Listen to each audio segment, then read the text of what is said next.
Yo, yo. What up, everybody? How are you doing? Welcome back to the second playback of the season. Excited to be here with you all. Game should be starting soonish.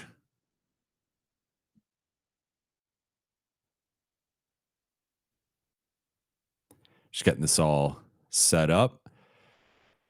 What up, Sarah? Carson, Memo, King Servant, not around. Laker LA, Lakers AIDS, ADPOY, Madison, Skies, Slime, Colst, Dark Wag, White Falcon. What up, everybody? So before the game starts here soon, wanted to get into three keys for tonight's game. Number one, paint defense. To quote the great Stan Van Gundy, build an effing wall against Giannis Antetokounmpo. So the Lakers are about middle of the pack in terms of rim frequency allowed, but they are bottom 5 in the league in terms of rim field goal percentage allowed. So what that means is teams are getting to the rim against the Lakers at about a league average rate, which is fine, especially considering how bad the Lakers have been defensively at times and just some of the limitations with their personnel. But they are excelling once they get to the rim. And we've seen that a lot, where when the Lakers have defensive breakdowns and allow opponents to get to the rim, they're often finishing usually undeterred. So this is a matchup where you cannot have that. If you are not careful, Giannis will drop 40 points. The Bucks will drop 60 to 70 points in the paint. And you have to build a wall, and you have to keep them out of the paint. You have to keep Giannis away from the rim. And so to me, that is going to be one of the biggest things, if not arguably the biggest thing in terms of whether the Lakers can win this game. Second night of a back-to-back for them, also second night of the back-to-back for the Bucks. But that is the biggest thing for me is going to be the defense, specifically against Giannis, keeping him out of the paint, and the ripple effects of that, which is him getting into a certain rhythm, also allowing Milwaukee to get into their driving kick game. And if you can build a wall and really force them to play more on the perimeter, I think that is the path to keeping this game much closer and it being a winnable game. Second thing is going to be someone, and probably multiple players are going to have to step up tonight. No Marcus Smart, no Rui Hachimura. The Lakers are starting Jake LaRavia and Bronny James. So with that, I think you're missing arguably your best perimeter defender, or your night to night best perimeter defender, and your most consistent perimeter defender in Marcus, a guy who leads the group in plus minus, does all the little things. So someone has to step up and do some of that. Based on Jake and Bronny starting, it looks like JJ is entrusting those guys to do some of those things, but it's probably going to have to be a group effort, a collective effort, and multiple guys are going to have to step up in that regard. And then with Rui being out, the Lakers are missing right now their arguably third most, it's between Rui and DeAndre, reliable player, and certainly their best shooter. So can Jake LaRavia have a big night offensively, similar to the performance he had in Minnesota? Can Dalton Connect get a shot off the bench and get into a rhythm? Does Bronny pop in the starting group? Like they're going to need, it's not just going to be Luka drops 40, Austin drops 30, DeAndre Ayton drops 20. Like that would be nice, but they're going to need more from just those three players. They're going to need at least one or two guys to pop here in double figures, be in like the 10 to 15 point range and exceed expectations. And then the third thing, I would like to, this is more of like a macro thing, but to close out the road trip, it's obviously been a disappointing trip. Lakers are 2-2. Will either end the trip 2-3 or 3-2. But from a getting out to a good start and just like an execution perspective, I thought things were much better against New Orleans, but with the caveat that New Orleans is one of the 3 or 4 worst teams in the NBA. So now that they're playing the Bucks, a team that's in the playoff mix in the East, in the home court mix in the East, I would like to see them get off to a better start. And really, to me, this is more of like a process game of, yes, you are the underdogs. You're missing already LeBron and Gabe. Now you're adding Marcus and Rui to that. final game of a road trip. Road trip has not gone how you wanted, but can you, from a process perspective, have the right process and execute at a high level, and then let the chips fall where they may? So even if they execute at a high level, they certainly could lose this game. And that would be somewhat understandable just based on how shorthanded they are. And end of a road trip is always arguably the toughest game because you're thinking about going back home. It's just a human nature thing. So I want to see, like, can they get off to a competitive start in this game? Can it be close in the first quarter? Can they not be trailing at the end of the first quarter, as I believe that they've tended to, and it's only been like 4 or 5 games they've had a lead after the first. Like, I would like to see, just from a processing perspective, some improvement and building off of the New Orleans game, and not this being like a step back from an execution perspective. Those are my 3 keys again. So building a wall, protecting the paint, protecting the rim against Giannis in particular, but the Bucks in general, someone else stepping up, and probably a couple people stepping up to replace Rui and Marcus collectively. And then just the overall execution and process from LA, and it being much better to start the game than it has been to start some of these other games.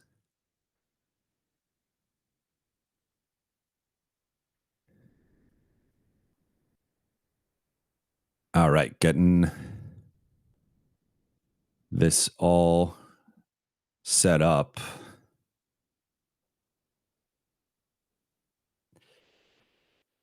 I feel like I completely forgot how to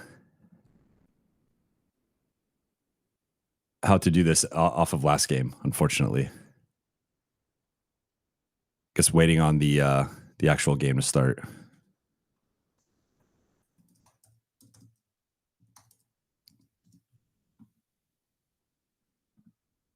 I guess the game had started, so it's not linked in. We're off to a great start here. It's not linked in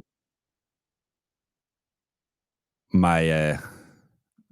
It's not linked in my room, so I'm gonna have to talk to Playback about this. But catching up here on the game. So back, I'm at the beginning, so I'm gonna catch up during the first timeout. But good start there from Austin. Like to see his jumper fall early.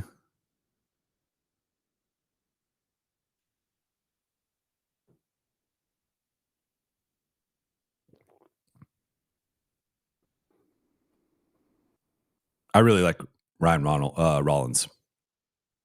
That was a tough shot. Apologies for the delay here.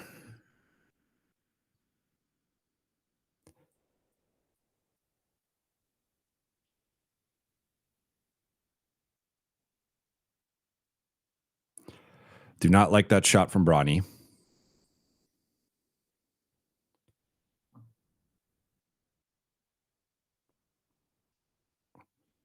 Good defense there from Jake.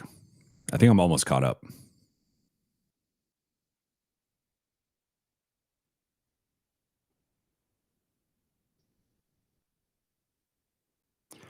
That's what I was talking about with building a wall. That was a poor job of. That was a low wall against Giannis. If Kuz is going to be guarding Luka, Luka's going to have a really big night tonight. But you're seeing them applying more pressure to Luka. Good decision making there. I would have maybe liked Bronny to take that one. I think that one's a little bit different than a dribble around off the dribble 3. Like he should be taking those spot up catch and shoots.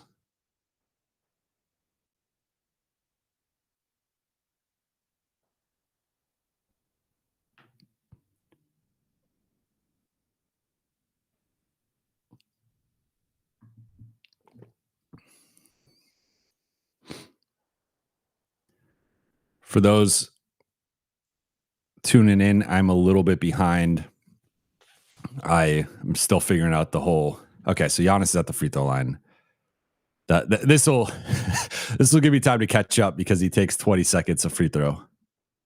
I'm legitimately not kidding. I just skipped 40 seconds ahead, and he just attempted the second free throw. So, thank you, Giannis, for allowing me to catch up here.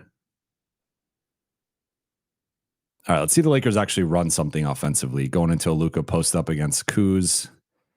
I like that cross screen. Nice reversal from Bronny. Austin attacks, kicks it to Jake. Misses the 3, but I think from a processing perspective, that was a good possession.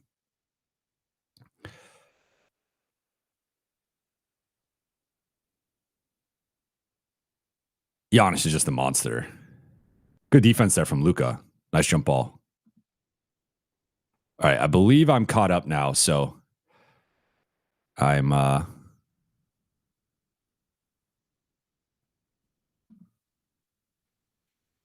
right, so Luka, Giannis jump ball.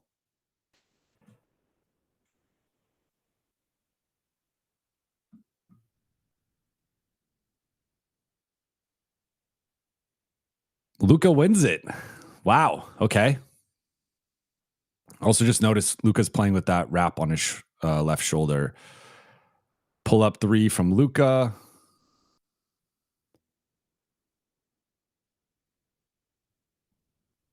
All right, I've not loved the shot selection overall, but nice. Good job drawing the offensive foul. I think that was Luka, right? I'm going to see if during the timeout I could figure out how to. Yeah. Good defense early from Luka against Giannis in particular, which is important. 2 turnovers already for Giannis.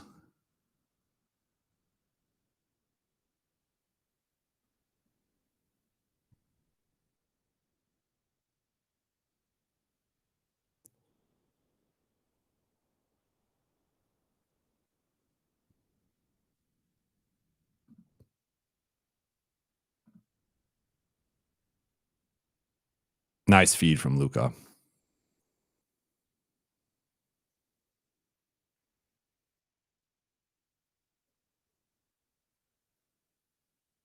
Oh, see, that's where Ayton's got to be better and drop. You can't let the point guard get by you for an uncontested layup. That's where I feel like he's slipped a little bit recently defensively, especially on this road trip.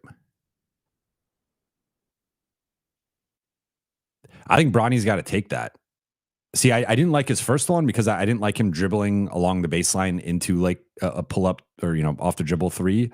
Nice take by Austin. But Bronny's now passed up to semi uncontested catch and shoot threes, which I think that's like the next evolution for him is being more of a threat from there. Really nice take from Austin. I've liked a couple of his off the dribble sequences to start this game. Madison is asking, what's the logic with the starters? Our weakness is 3-point shooting. I mean, my logic with JJ's logic, which I don't think he disclosed that he was going to be starting Bronny before the game started. So I think it came as a surprise to many people once the starters were announced 30 minutes before tip-off. My logic would be, I mean, Jake, I thought was going to start because Jake is... I'm actually going to rewind this possession quickly. Ayton's got to play up more on that. That was hand down, man down, Mark Jackson. You can't put your arm down against AJ Green. Force him to be an off the dribble player. Don't let him take an uncontested three. Nice foul drawn there by Luka. But in terms of the starting group, I thought Jake was going to start once I saw Rui was out. So I thought that was the natural Rui replacement. In terms of the Marcus replacement, I mean, if you're going with Dalton, you're losing defense. Nice step back there from Luka. If you're going, I don't think Vando and Jackson have played particularly well on this trip. You're obviously not going to start Jackson and Ayton together. So it really, to me, came down to probably, I thought Vando was going to start, but clearly this was a message that Vando has not been playing that well, and JJ didn't feel like he deserved to start. It is interesting, though, to go from Bronny not being in the rotation to starting. But to me, it's more of like a message of where Vando is at with JJ and the coaching staff right now, because I think he's been particularly disappointing for multiple games here outside of the rebounding. Another nice step back from Luka. The 3-point shot has looked better the last couple of games, and that's a promising sign for LA's offense. Up 13-8 against this team. Dalton was also the first player off the bench. Should have noted that. So he came in for Bronny.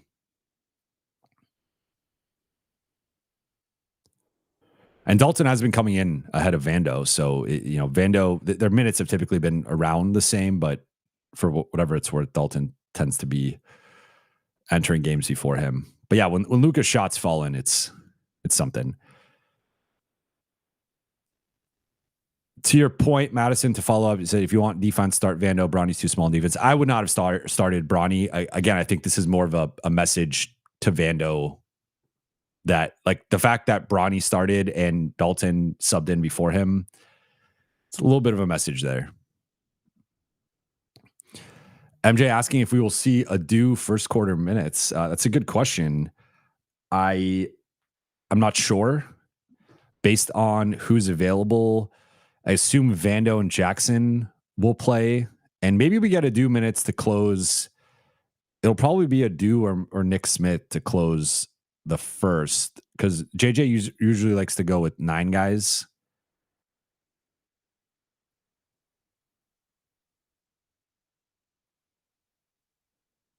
So I think we'll see, I think we'll see a 9th player. I don't know if it's going to be Adu or Nick Smith, but I think we'll see a 9th player. Memo asking, was Marcus ruled out? Yes, Marcus was ruled out. Okay, I'm trying to figure out why don't I don't know why the game isn't linked right now, because that's throwing me off. Will Trotter says he was my Uber driver when I came here a couple of years ago. Is that in Milwaukee? If so, what up? Shout out. Late Night Gang is everywhere. We are worldwide. I'm with you, Madison. I'm seeing some of your earlier messages, and yeah, I would not have started Bronny. I probably would have started, for as critical as I've been of Vando's recent play, I would have started Vando as the 5th guy. But clearly JJ, or in my interpretation of this, is JJ trying to send a certain message.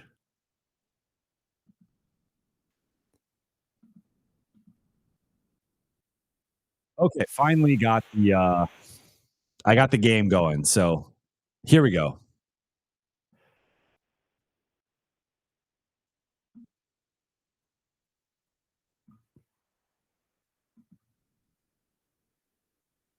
And I had my 10.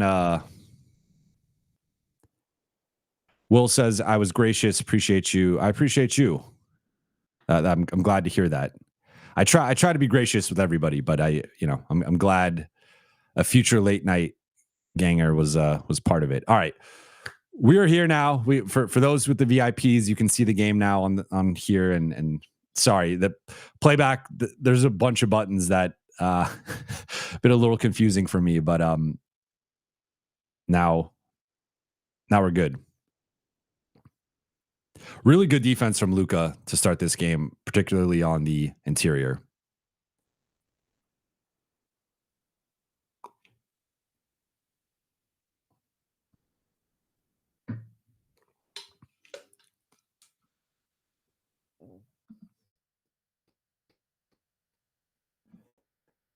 And as I said with my third takeaway, or third key to the game, process execution so far, stellar start for LA.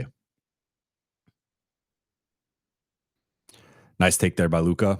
I like to see Luka playing a little bit closer to the basket, operating out of the post more. I think that's been a nice little adjustment to LA's offense to start this game.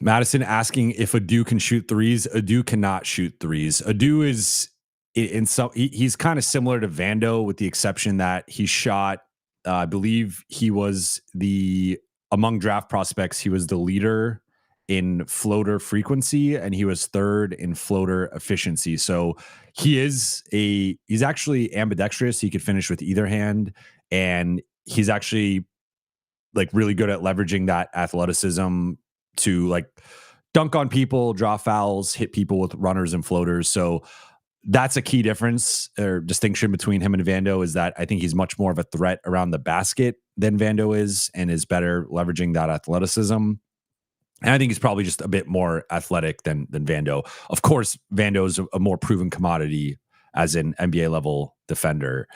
But I think Adu is a relatively limited offensive player up to this point in his career. He's primarily a guy who scores around the basket. And like the jumper, both inside the arc and outside the arc, are a work in progress. But for a group that desperately needs defense and athleticism, I do think there's a chance that he exceeds expectations and potentially earns a role. Like I think with how bad the bench has been recently, you can't rule it out.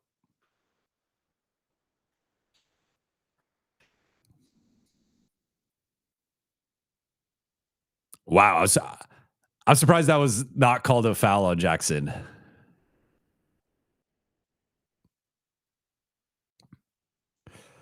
Kuzma cannot guard Luka. This is I said that from the second offensive possession. This is going to be a long night for Kuzma Milwaukee. I mean, very few people can hang with Luka, but Kuzma is just not. That's not the type of defender I would want to put on Luka. Although I'm not really sure. Looking at Milwaukee's, do you try Gary Trent and just try to pressure? I don't know. I smell a Luka 40 ball incoming. He's already at 10.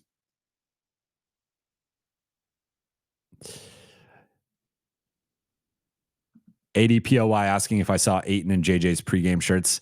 Yeah, I mean, look, I think there's clearly a psychological element of JJ trying to talk up Ayton and like, empower him. And I think it's an overall positive, but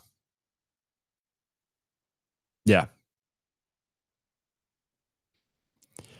Lakers 3-point defense, I will say, has been a bit shaky to start this one. They're leaving a lot of shooters wide open. Nice take from Laravia. Got to finish that.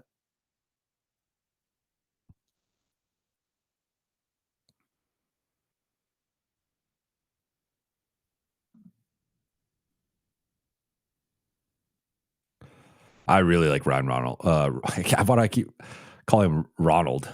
Ryan Rollins. Rod asking, when do I think Giannis will guard Luka? That could be a second half adjustment. I think they're going to try to abstain from that, but it might have to. Ooh, that was a tough one. Oh, Kuz had to take that. Kuz had a wide open layup. Nice take from Dalton.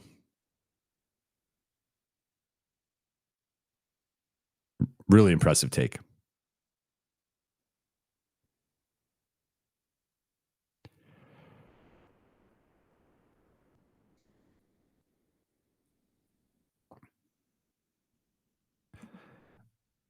Yeah, Milwaukee's 1 for 9 on threes, and I would say a good 6 or 7 of those have been pretty open. We're getting some Maxi Kleba minutes. Wow.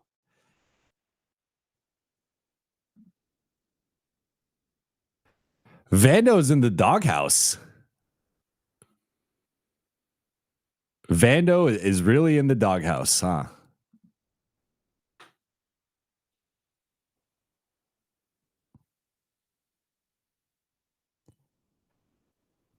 Doesn't get the start and then isn't even one of the first 3 bench players.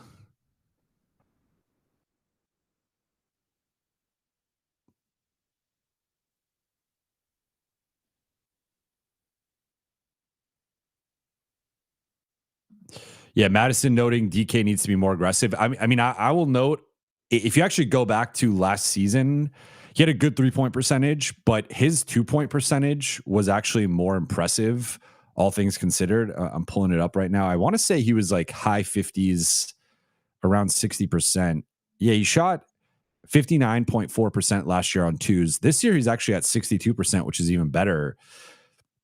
And I believe he led the perimeter group, like the non-big man Lakers last year. He was first among them in 2-point percentage.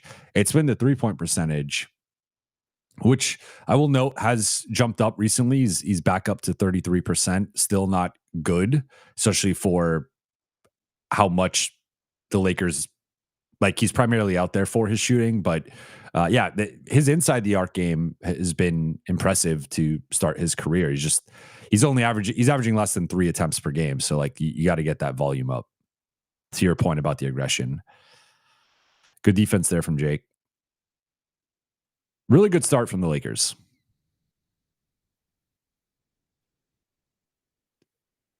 Wow. I didn't think Jackson was going to get to that. He really had to get up there.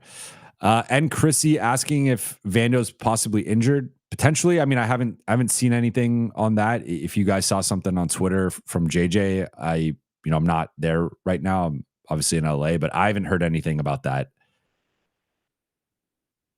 I think it's more he's in the doghouse because he's not been playing well.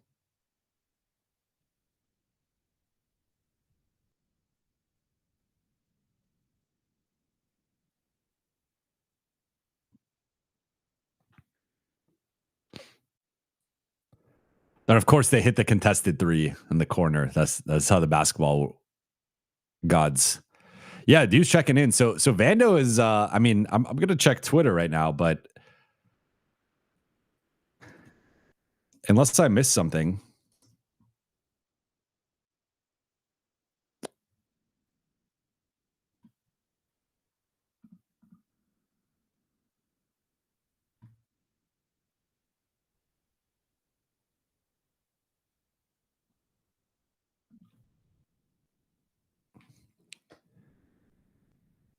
Yeah, I mean, there's nothing.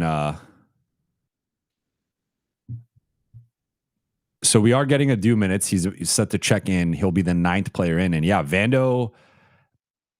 Again, I don't want to.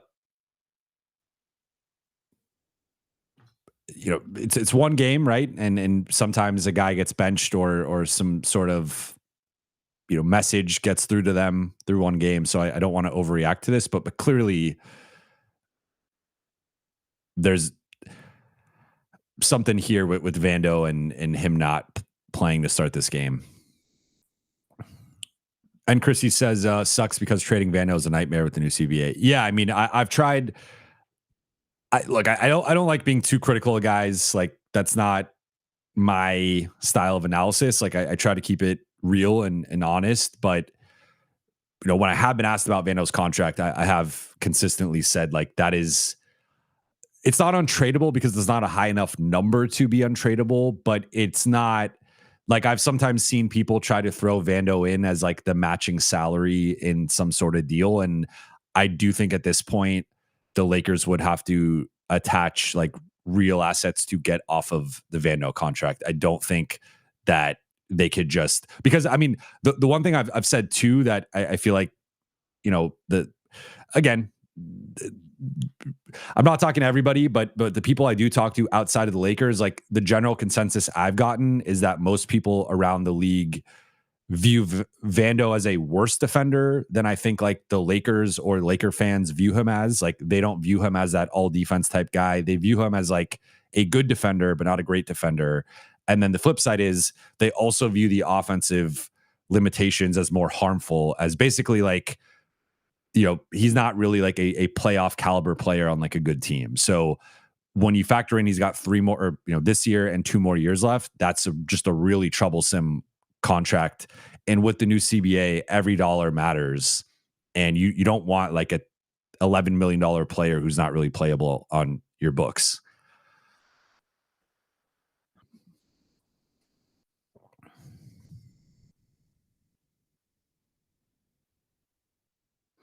Then I see there's a Klay question. I'm gonna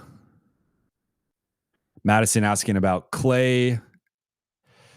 My one issue with Klay is I see. I think there's a scenario in which Klay would make sense for the Lakers. The issue is he either seems like a guy who wants to start or have a certain role. And I think for this group, his defense is like, I think there's 4 locks in the Lakers. I've been saying this, but there's 4 locks in the Lakers, like rotation and lineup construction right now, it's Ayton, LeBron, Austin, Luka. Like, but we're talking when they're at full strength starting next week when LeBron is back. So within that construction, if you're adding Klay as the fifth guy there, either as the starter or in like some bench units or like closing groups, I just don't think you're close to good enough defensively. I think people have underestimated how bad Klay has been on defense, and even the shot I'm not concerned with. I know the shot hasn't been quite the same this season. I think that'll regress to the mean, and he'll still be Klay Thompson as a shooter. So like if Klay was willing to come to LA and be a 20 to 25 minute a night guy and be like more the seventh or eighth man, I'd be cool with that. If him coming here is contingent on him being a 30 plus minute a night guy and like a starter or a six man, I don't think it's like kind of similar to Rui, where like you can see the offensive fit. And I do think Klay would get some great shots with Luka and Austin and LeBron, but defensively, he might even be worse than Rui. I think it's close.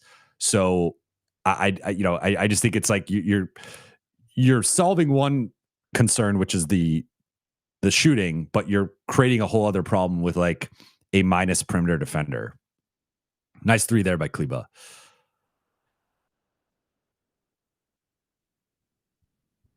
A do on Giannis.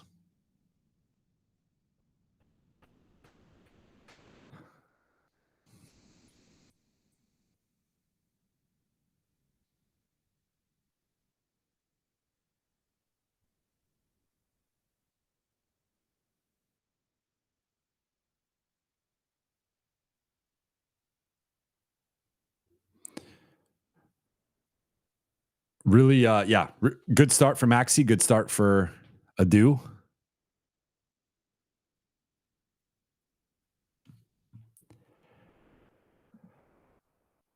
Madison saying, I don't see Gabe or Vando playing a major role. Klay will instantly improve our shooting. Well, I don't think you're getting him for Vando. I think you could maybe get him for Gabe. The issue again is like Gabe right now projects to be the ninth man. So if you're swapping the ninth man role out from Gabe to Klay, I'm all for that. The issue is, like, for example, I think Klay will probably play at the expense of some like Jake and some combination of Marcus and Rui. And I think, Jake and Marcus are just better and more impactful defenders at this point. That I think taking those guys out a little bit more, I think the defense would take a hit. That's my interpretation of that.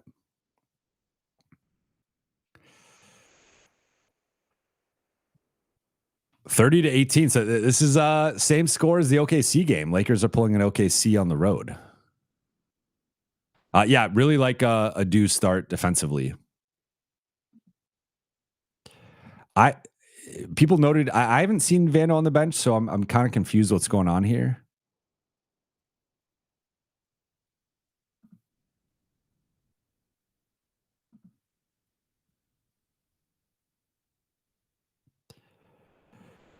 Sky Falcon 5 has a way of summarizing my takes in a sentence, and he says we can only play so many guys that are cooked on defense, and Klay's another one. That's my thing. Is like, if maybe there's like a larger set of moves that are reshaping the roster, and Klay's replacing someone else, and you're getting better defensively in other ways. That's one thing, but even just swap like Gabe, I think in my opinion, and look, I've been critical of Gabe's defense and some of his limitations, especially against bigger players, but I think Gabe is a better defender than Klay at this point. So, and Chrissy's saying, I think Vando's dealing with something injury wise, playing back to back. Could certainly be true. There's been nothing that's been tweeted or reported at this point, but could certainly be possible. I will note. So Laker LA is saying I didn't even see him on the bench. I didn't see him on the bench either. So maybe something happened that it's kind of odd that they wouldn't share something. But yeah, King Servant noted that there was no Vando on the injury report. There was no. It was just Rui left calf soreness, LeBron right sciatica, Marcus viral illness, Gabe Vincent left ankle sprain. So I don't know. We'll see. Madison asking if I do Gabe Vando in a first for Klay, if Mavs also include Max Christie. I would do that. And I would do that for a couple of reasons, because you're getting off of Vando and you're getting back Max. So I don't know if Max himself is fully worth the unprotected first. And I don't think Vando is worth attaching an unprotected first, but maybe the combination of those two, I would probably do that. That said, in general, I'm typically more pro like trading the first. I believe in being more aggressive with your roster build, especially when you have a chance. And I do think that the Lakers, with the right set of moves, have a chance, as I've said, since the offseason. So I am pro. And then Max could be your fifth starter. And I think Max has had a really good start to the season. And like he's taken a leap in a couple ways that would really help this group. Nice defense there from Austin on the entry. All right, Vando's out there. So nice cut from DK. Vando benched in the first quarter, 10th man. There we go.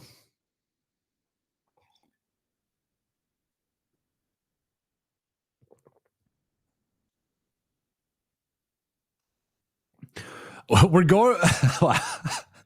we're seeing here an Ayton Kleba Vando. That is a very interesting front court. Alex C with the logic. Mavs aren't giving Max Christie back. Yeah, I mean, I don't think Dallas is going to trade with LA.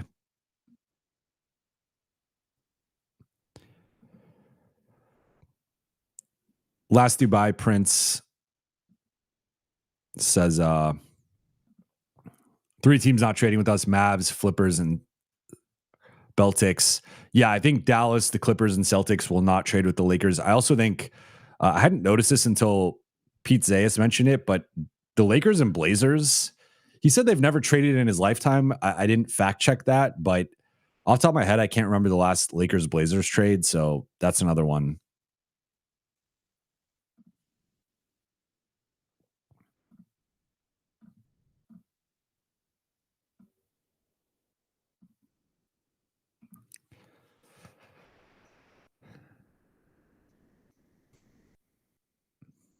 Bucks going zone here.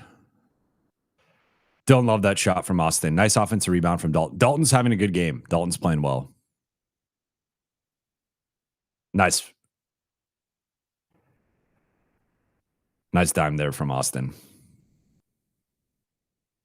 This is the Lakers' best. I think this is better than the New Orleans game. This has been Lakers' best game of the trip, or best start.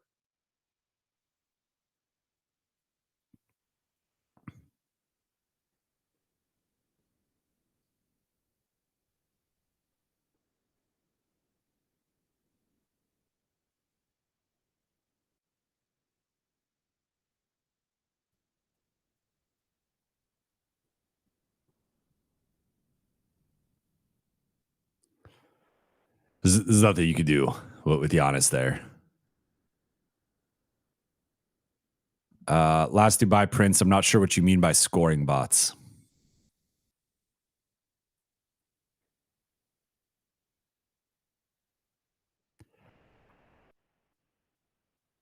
Oh, is the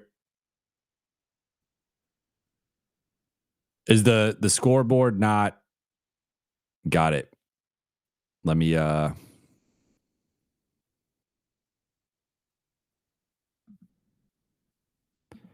the score, you guys are saying the scoreboard isn't up?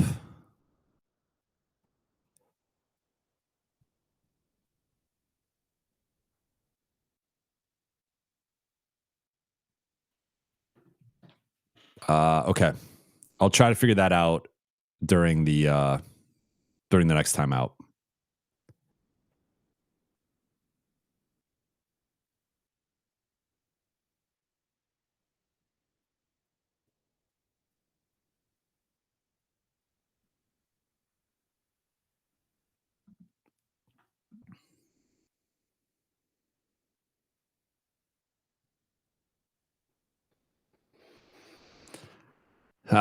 See, Austin's got to make that pass earlier. A couple dribbles too late there.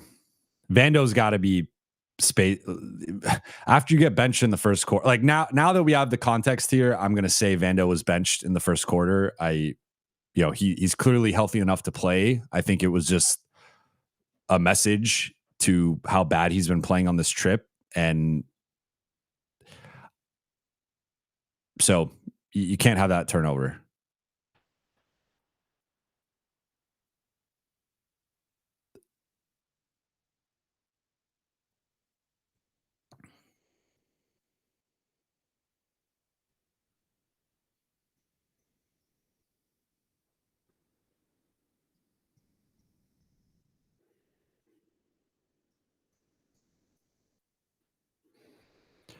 Nice finish from Ayton.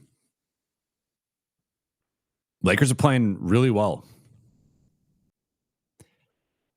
This type of win to me would change the tenor of this road trip. Obviously, the OKC loss was disappointing and emphatic, but 3-2 trip is still a really good trip. Daniel Phillips, thank you for the super chat. I've got the game on the computer, Buha on the fam TV, and Jason on in the bedroom, and Trevor on my phone. Can't you guys just live stream together too? We are. I can share. I hope I don't get in trouble for sharing this, but we are considering switching Lakers Collective to twice a week.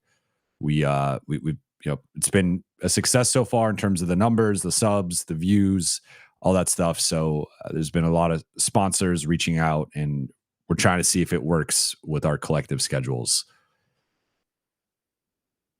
But, might be like a Monday, Thursday thing, which I think would be fun.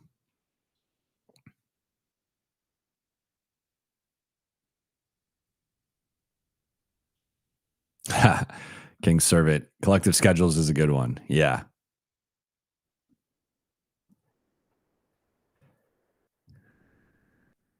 The Laker LA says he's going to streak in his neighborhood if Ayton outplays Giannis. I mean, so far, you might have to start getting ready. Yeah, and Christy noting, like, I would say one of my takeaways already starting to develop here is Maxey and Adu might be taking some minutes from Jackson and Vando.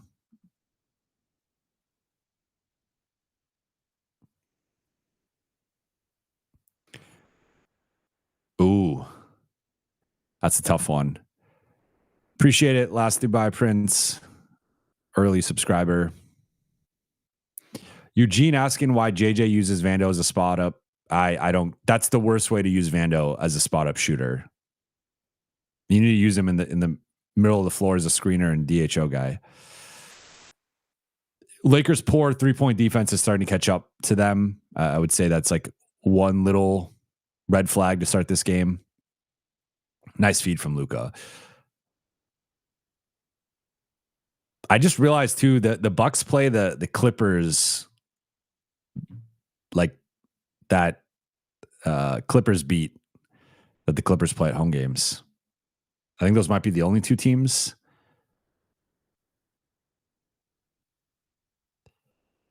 I haven't even mentioned Darvin Ham or Taurean Prince yet. I'm proud of myself.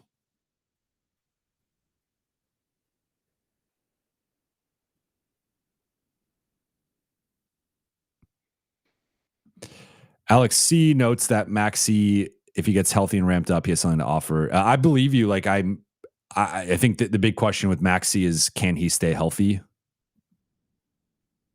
Right? Because at this point, he's obviously had an extensive injury history. J Dunk, I think it was the Atlanta game that put a damper on the trip. Otherwise, a single loss to OKC would have been more acceptable. The only thing I would push back on with that is like the manner in which they lost to OKC. Like they basically got belt to ass the entire game, and it was never like within two. Like I mean, JJ said as much post game, but within 2 minutes of the game, well, he actually said that with the Atlanta game. I would say that applied to the OKC game of like within the first like. Maybe I'll extend it out to 3 or 4 minutes. Like within the first 3 or 4 minutes, it was clear the Lakers were getting blown out. And that, like, I would have liked a more competitive OKC game. And it's one thing to lose to OKC. There's no shame in that. Losing to OKC by 30 plus for a majority of that game that's where like you would have liked to have seen a more competitive game.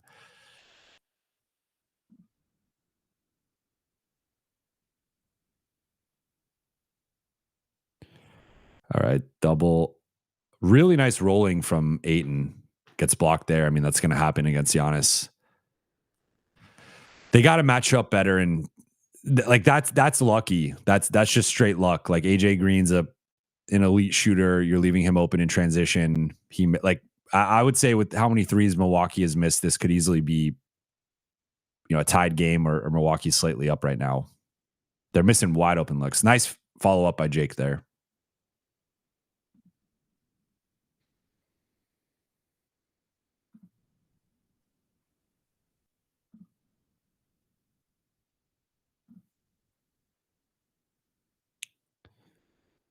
That was Luka. Yeah. Nice finish from Ayton.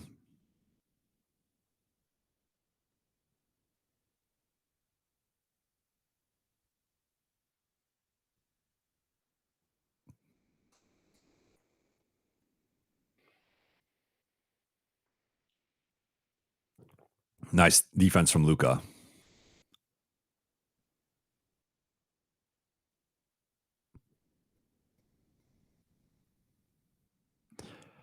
Memo says, motivating campaign is working. It is working. DeAndre Ayton is a lion tonight.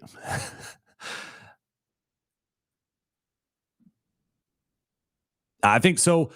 Kind of checking in on a few of the points I was making before the game in terms of keys to the game. Paint defense. Let's look at it. Right now, points in the paint are 20-8 in LA's favor. So Milwaukee has 4 made baskets in the paint. That's an emphatic win for LA halfway through the second quarter. So that's going well. And overall, Giannis has been held in check. 12 points, 5 rebounds, 3 of 6 shooting, 6 of 8 at the free throw line. He is getting fouled, but I would say overall their defense on Giannis has probably been a B or B plus up to this point. Then someone else stepping up. I mean, Ayton and Luka are leading the way offensively. Austin has 5 points, 5 assists. Looking at the bench group, Dalton had his finish over Turner and then his cut for the dunk. Jackson drawing fouls as a roller. Maxey hit a 3. So like just a little bit of bench contribution, more than we've seen at various parts of the trip. Not much from Jake. Had the nice putback. Bronny's 0 for 1, had the shot early and then hasn't played since then. But yeah, I mean, just little contributions from everybody collectively adding up. And then third thing was just a process execution standpoint. I think looking at it, Lakers have 10 assists to 4 turnovers.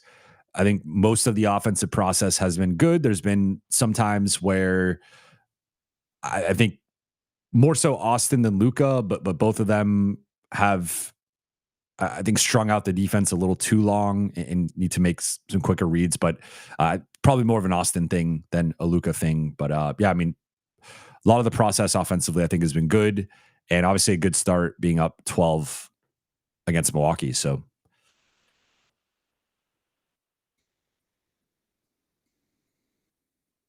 you guys are saying is that the ticker isn't there on?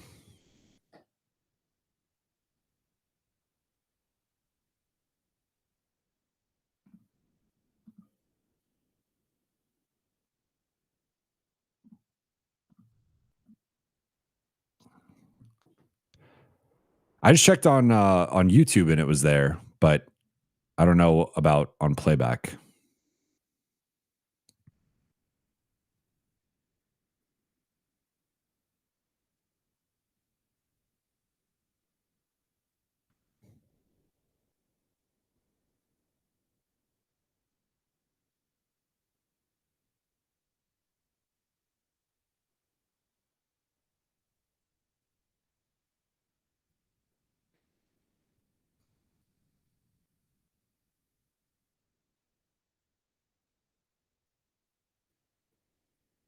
Nice defense from Ayton.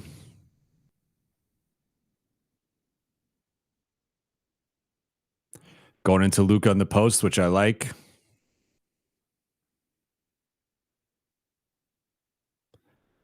Fade away from Luka.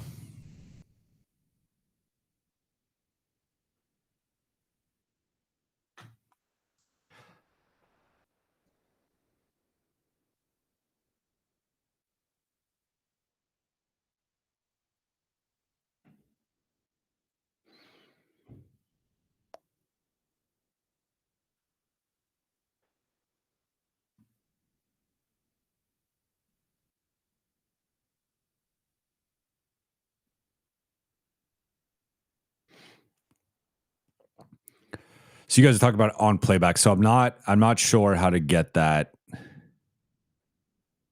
So it says, oh, you want like the play by play? I think I just turned that on for I just turned play by play on for score. Is that what you guys are talking about? The scoring in the chat should be hopefully good now.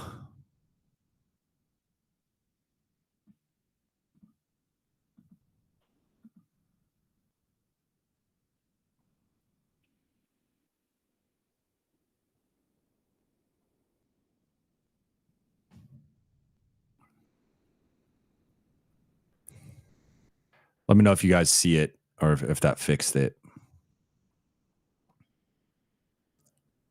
I think the off-ball movement tonight, especially coming out of those traps and blitzes, has been much better for LA. As I say that, they turn the ball over, of course.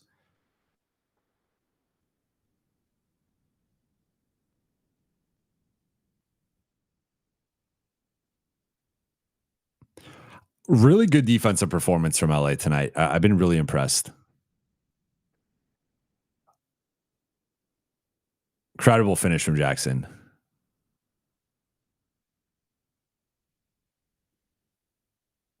Are you guys seeing it in the chat now? There we go.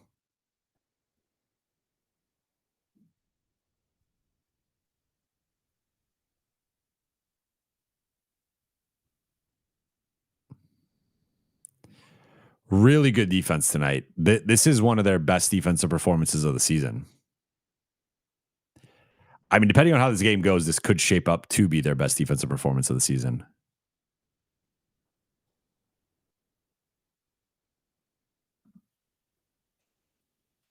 King's Servant asking, is Gafford worth it if Jackson keeps playing well? Yeah, Gafford, it's there's levels to it. And Jackson's having a really good game tonight, but from a every night consistency standpoint, Gafford is at a different level. I mean, I think Gafford's a starting level center. I just think that so if you have that as your backup, that's a luxury. And he has the history with Luka. And it's not even necessarily like replacing Jackson per se. I think there could be scenarios in which they both play in a game, but he's definitely better. And if it only costs you like Gabe or something like that, then I would definitely do that.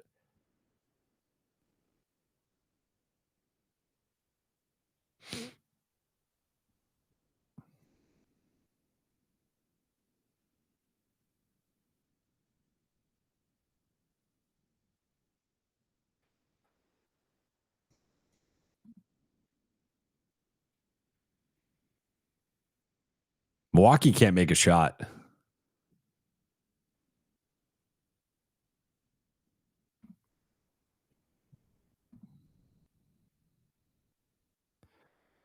So I want to acknowledge two things here. I think the Lakers' interior defense has been really good.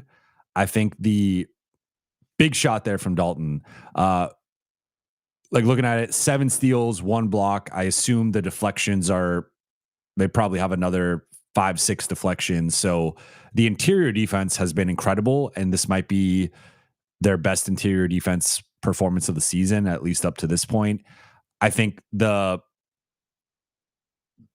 drawback or like the consequence of that is they are really packing the paint against Milwaukee, and that's leading to a slew of open looks that Milwaukee right now is 4 for 17. I don't know the uncontested 3-point percentage of that, but I would assume at least 11 or 12 of those 17 are fair, like 4 to 6 feet or more of, being wide open.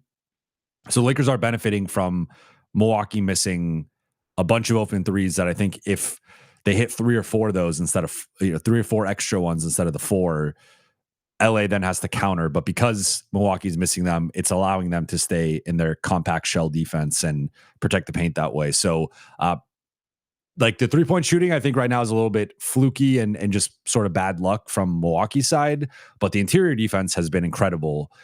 So I do think overall, though, like a really impressive defensive performance from LA. And against like this caliber of team, this is one of the better teams they've played this season. And a much better team than New Orleans, which, again, that's why this is a better start to the season. I'm curious now coming into tonight, Milwaukee was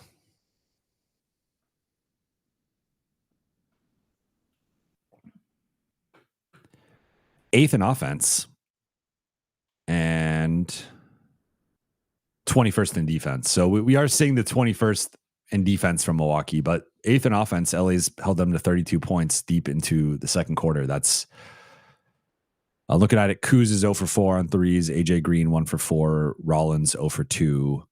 Gary Trent 1 for 4. Like, I think that will probably regress to the mean at some point here, that they're due for like a flurry of threes. But overall, LA's interior defense has been probably the best of the season.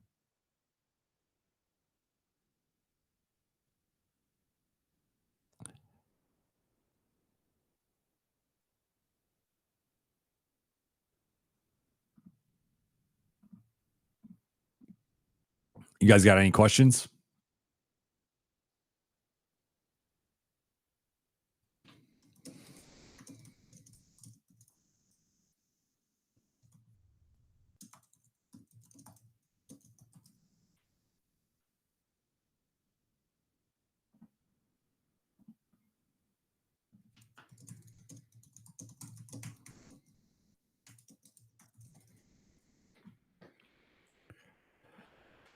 King Servant, we trying to increase Maxi's value. I'm sure that's a part of it to some degree, but I think right now with like Jackson's having a good game tonight, but obviously Vando 10th in the rotation in terms of entering the game has played a little bit more than Adu, so technically 9th here in the first, or really 8th because Bronny only played 4 minutes. But clearly there was a message being sent to Vando in terms of not playing him in the first quarter and him having a bit of a reduced role tonight. So I think that's a part of it, is that Vando and Jackson have been pretty up and down during this road trip, and that creates an opportunity for Maxey to play. Obviously, no Rui, no Marcus. That's also going to just have a ripple effect in the rotation. Lakers were playing more of a 9 to 10 man rotation anyway. So you take out 2 of those guys, you have to replace them. Tonight so far, it's been Maxey and a combination of Bronny and Adu replacing those guys, and then obviously more minutes for Dalton, and then some of the other starters, more minutes for Jake too. Eli asking, yes, Adu played the final 2 minutes of the first quarter. All right, let's see how the Lakers close the half. Up 20. Step back from Luka. Boom. When that's fallen, there's just no way to guard this dude. 19, 5 and 5 for Luka in the first half. With the steal. Really good defense from Luka in the first half. Here we go. Giannis on Luka. Now they go into trapping. Nice feed from Austin. Lakers spacing and off-ball movement out of Luka's traps have been really impressive tonight. And continuation of, we started to see more of that against New Orleans. But again, this is a different caliber of team. They're just, they're getting by with Milwaukee missing wide open threes. It's, hey, whatever works. Wow. Incredible finish there from Ayton. And Remarkable pass from Austin. The playbot's a little bit late in the chat, but it's there. I don't know. Milwaukee's offense is an interesting watch here.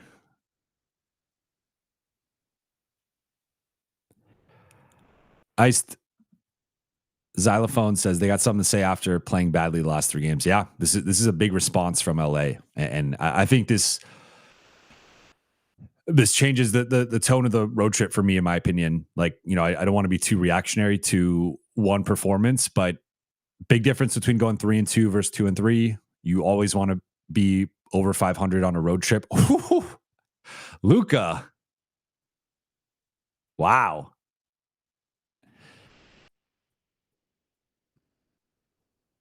They're doubling up the Bucks right now.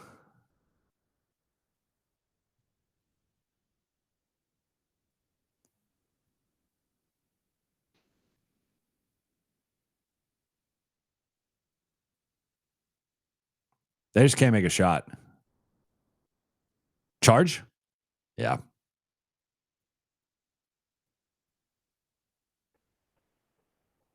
Nice charge there from Luka.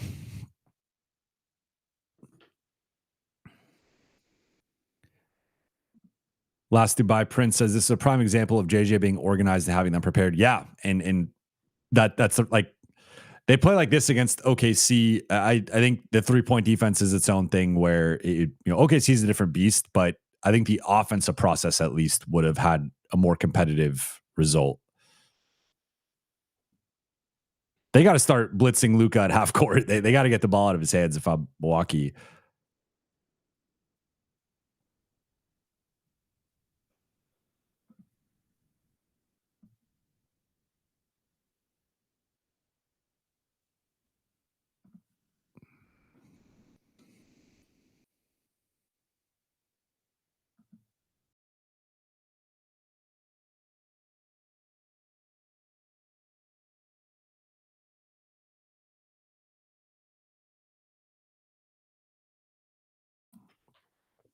Should I do a segment on Giannis auditioning to be a Laker?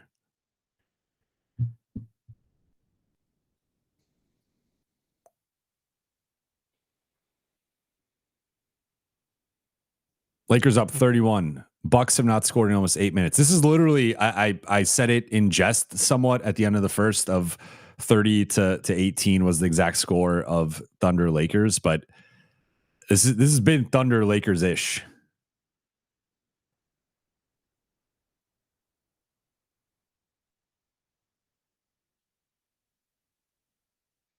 Sky Falcon, we got Willie Green fired. Now Giannis trade demand incoming. Yeah, there's going to be some interesting quotes coming out of the Milwaukee side.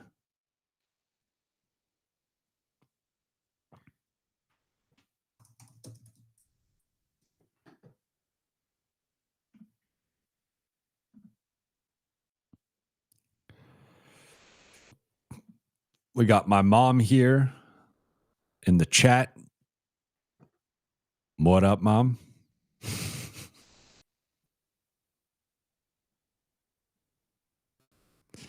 MJ says 3-point shooting regression is really hitting the Bucks right now. Yeah.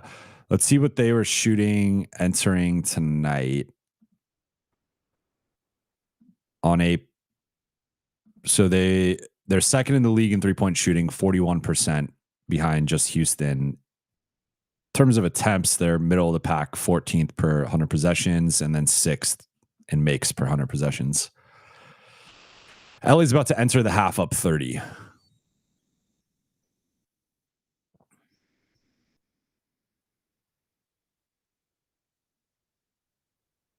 Step back from Luka. Bank. Ooh, Ayton. I don't think that's going to count, but you like to see the activity there. We'll see if it counts.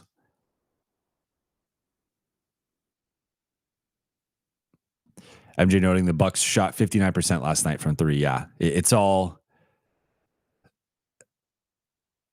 they blew their shooting load a little too early.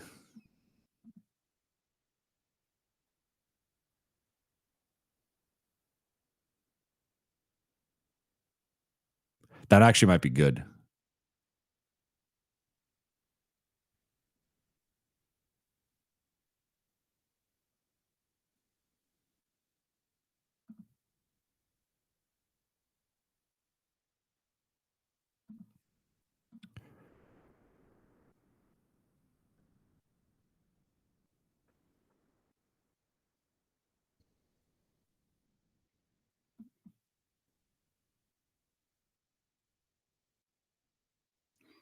That was so halftime thoughts quickly. That was arguably the Lakers' best half of the season. I would put that up there against just about any half. They are. I mean, now it's their turn to go belt to ass against one of the better teams in the East, one of the better teams in the league, just overall. And of note, LA had 33 in the second quarter. Bucks have 34 for the entire first half. So they nearly outscored them just in the second quarter alone. But Milwaukee's shooting 24% overall, 20% on threes. Certainly an off shooting night for Milwaukee. I don't want to solely credit the Lakers defense. And I think particularly from three, they have missed a bunch of good looks. However, the interior defense, Milwaukee's only made 10 shots period for the game. So looking at the interior defense here, 26-8 in the paint. Remember, I noted it was like 20-8 a bit earlier in the second quarter. So Milwaukee's made 4 shots in the paint. Right now, the Lakers have a 71.6 defensive rating, which is just mind-bogglingly good. Right now, Luka 21, 5-5, 1 steal. Really good defense from Luka, plus 29, second best mark on the team behind Jake at plus 31. Ayton 16-6, couple steals. Really good interior defense from him.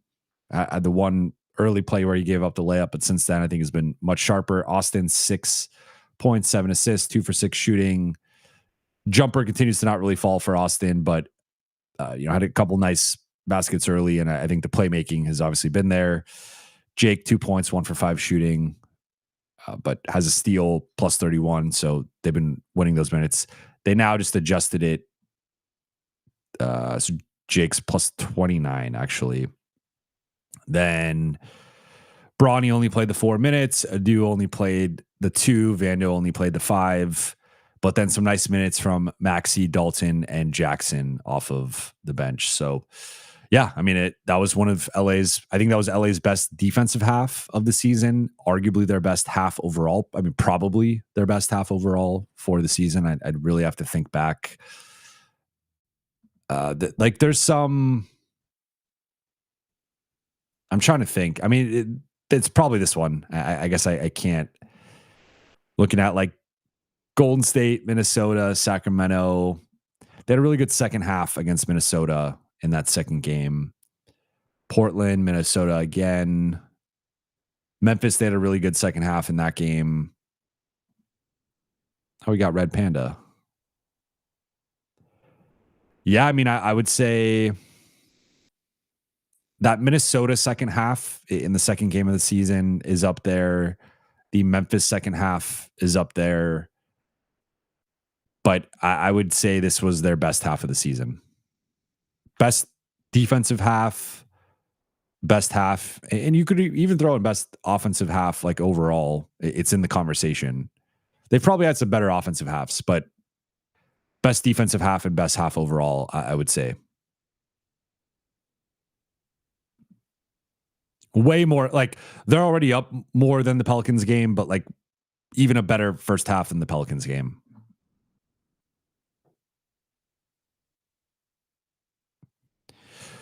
Wow. Okay. So ADPOY just shared fewest from Dan Wojcicki, fewest points allowed by the Lakers on the first half since January 23rd, 2021. That is insane.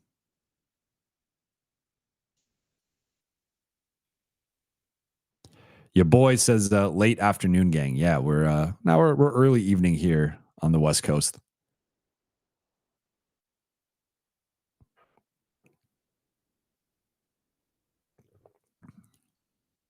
Walter White says if we win this one, it's going to be a good road trip 3-2. Yeah, from certainly, I think this is a nice palate cleanser, like the back-to-back wins against New Orleans and potentially Milwaukee here. I would say, I don't like. I think ultimately the OKC game, it still will carry some weight for me, just in the sense of like I think the Lakers are going to have to go through OKC at some point. So that was a measuring stick of how they measure up against them currently, but that was clearly like their worst game, worst performance of the season. That's not indicative of how they are on a nightly basis. And then also they're about to get LeBron back, Gabe back, just got to do back, Marcus and Rui. Those are both short term things. So like they're about to be whole in theory within the next week to week and a half. And that will give them, I think, the continuity and chemistry boost to ramp up into, closer to the middle portion of the season.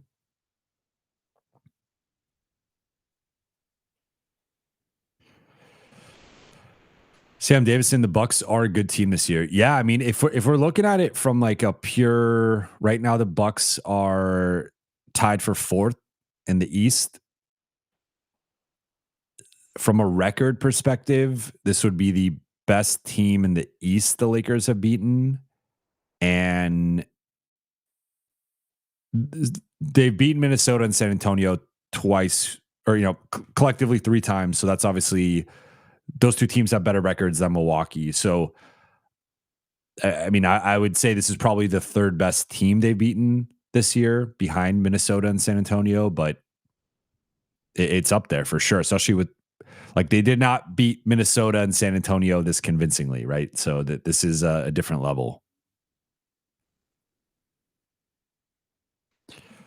Sam Davidson, AR needs this week off to get even more healthy. Yeah, he's not looked like himself physically, but still playing well. Playmaking has been good.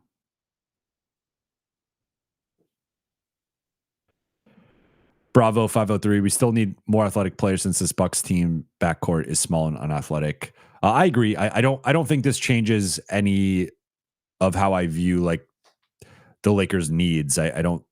This does not make me think they don't need a better fit starter. Ken Carter asking what team I think will take Vando. I don't think Vando's contract is very tradable. It's not impossible, because it's one thing like the Paul George contract, for example, him making 50 plus million with multiple years left. That's pretty close to untradeable, or you have to trade bad money for that. With Vando in that 11, 12 million range, it's still like low enough to be movable. But I think right now you would have to attach more than the second round pick to get off Vando. So if you want, let's say, I don't think you have to do the first necessarily. I think teams are going to ask for the first, but if you were trying to do a Vando centric trade, it would probably have to start at something like Vando plus Dalton in the second as like throw-ins to take on Vando, and that might even not be enough.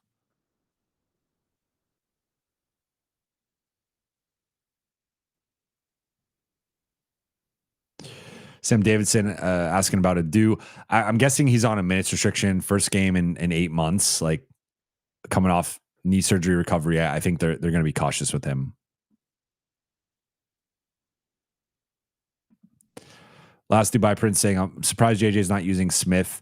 I mean, might be like more of a two-way thing in terms of, I forget the rules. So it is 65-34. I'm confused here. Okay, they counted it. It wasn't showing up for me on the box score. So Luka and Jake are both plus 31, and now Austin's up to 8 on 3 for 7 shooting. So better first half for Austin.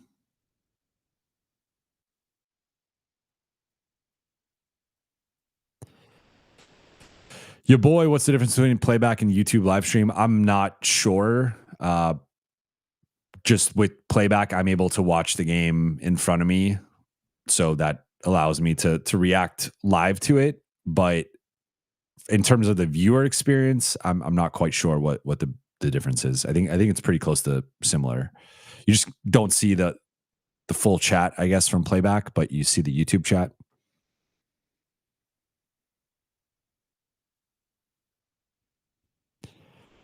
King Servant says playback. We can watch your game live stream YouTube, you can only see the box score. Okay. Laker LA says playback. We can link our league pass and watch the game with you. Okay.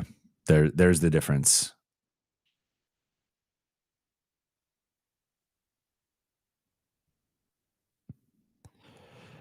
King Servant saying, yeah, Nick can only play a certain amount of games. I think, yeah, the one thing I forgot with 2A guys is I forget if it counts as a game because there's a limit. They can only play 50 games, but I forget if they're active, if that counts as a game played, or if it's only if they can technically be active but not play, and that doesn't count as a game played. I forget off the top of my head.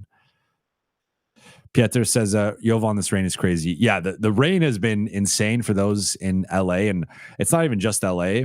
I know it extends east and toward I know it's raining in Nevada, it's raining in Southern California, like lower down into like San Diego and stuff. So it's raining everywhere in this general Southwest area. So yeah, the rain has been crazy.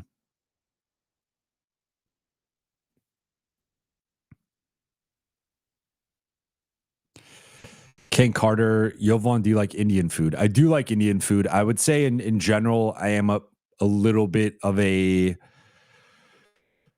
picky eater, and I'm not the most into like spicy food, but I do love chicken tikka masala, and and like real chicken tikka masala, not the fake generic stuff. But yeah, I mean, I would say in general, my palate is a little bit more like a little kid, but I do like Indian food. Yeah.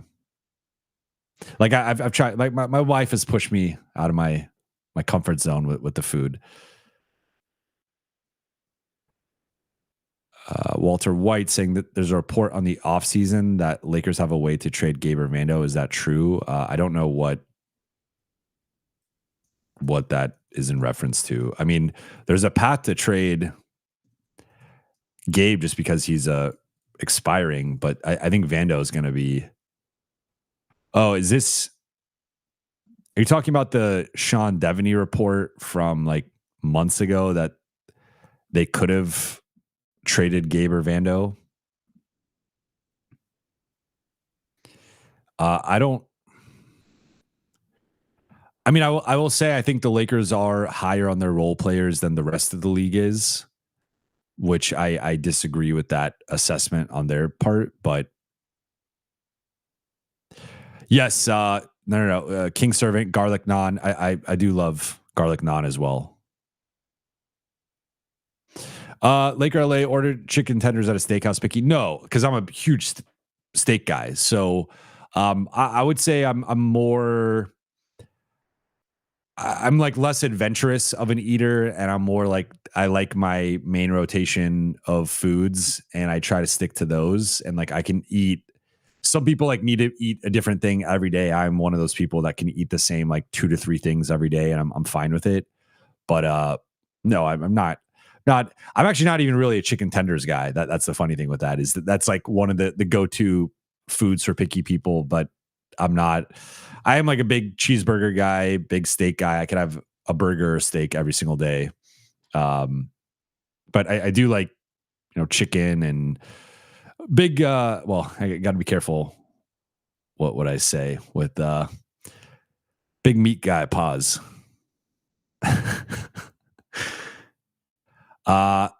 Eli saying, try Persian. I have had Persian food. Really like Persian food. Sky Falcon 5, Jovan, did you hear about the Lakers shopping AD before the Luka trade? How real was that? I don't know how real that was. I will say that I know things were not in a good place with AD and the Lakers before the trade, and that they were not happy with the Shams / ESPN interview that he did. And, I think things between them and Clutch were not in a good place at that point. And then ultimately they pulled the trigger with the Luka trade. But I think even if they were in a good place, you still do the Luka trade. So I don't want to frame it as if like they did the Luka trade because they were mad at AD. Like you always have to do the Luka trade.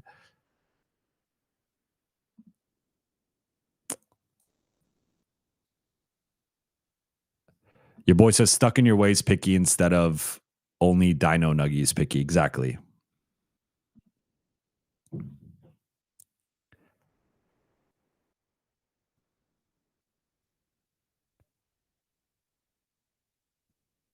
All right. I'm going to catch up on the chat in a sec. Want to focus here on the start. Coast to coast for Giannis. Build the wall.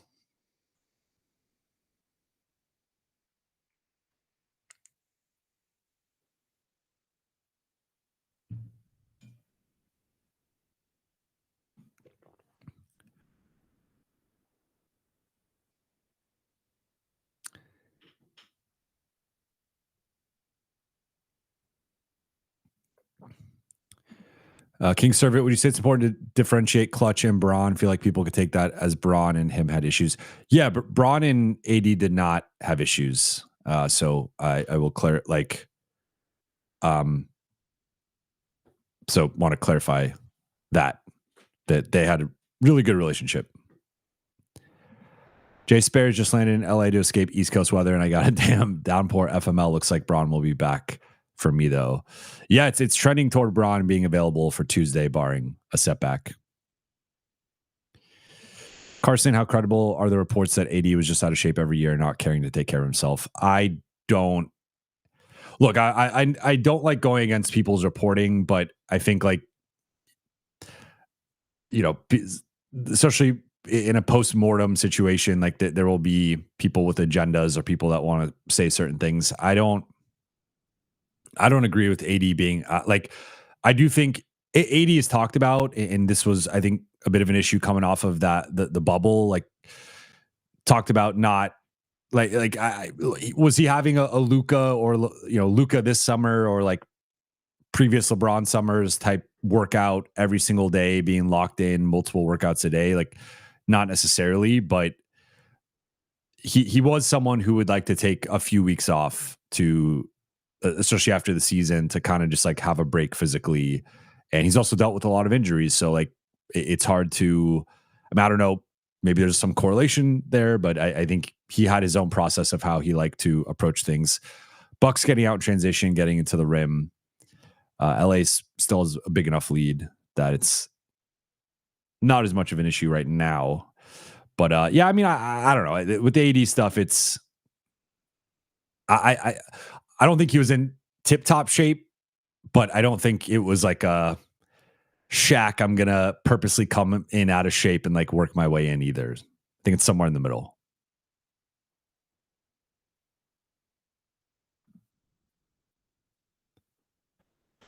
Bucks here on a run, 7-0.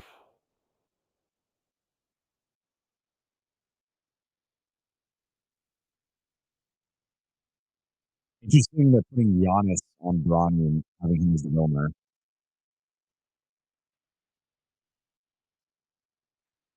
But some of those threes that Milwaukee was not hitting are starting to fall now.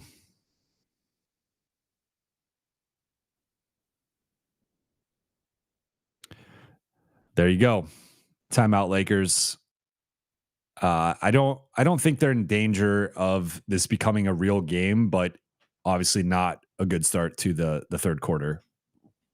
It feels like Milwaukee was due for some 3-point regression based on how poorly they shot on open threes in the first half.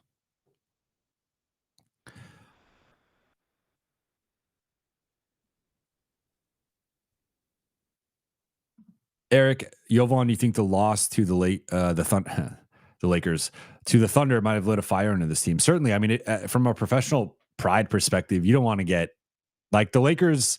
I thought you guys might have listened to this on Bill Simmons' show, but Tim Legler was on and he called the game for ESPN, and he mentioned that he was out to dinner the night before the game and ran into JJ and some of the Lakers coaches out to dinner as well. And they were chopping it up, talking about the game and the preparation or whatever. And that JJ and the coaches were excited for the game and they felt it was going to be a measuring stick game for them, and that they were excited about the game plan and how prepared they were for OKC. So to have that optimism and that preparation going in, and to get absolutely embarrassed and ran off the floor and not look like you belong on the same court as that team, that's got to be humbling in one way, but also motivating in another way. So I think we've seen a bounce back from LA against New Orleans outside of some of the rough bench minutes with Vando, Jackson, and Marcus together. And then tonight has been obviously a much better overall performance. Shaky start to the third, but Milwaukee was due for a little bit of offensive luck.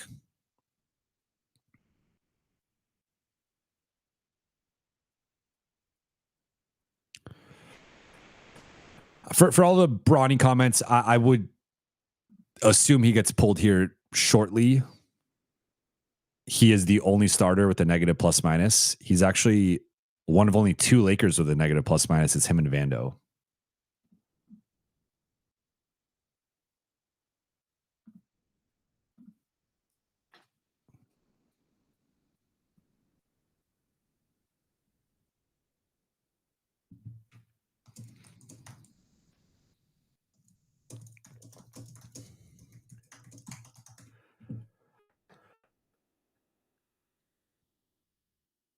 So 15-5 start for Milwaukee to open the third. They're up 7. Lakers are up 70-49.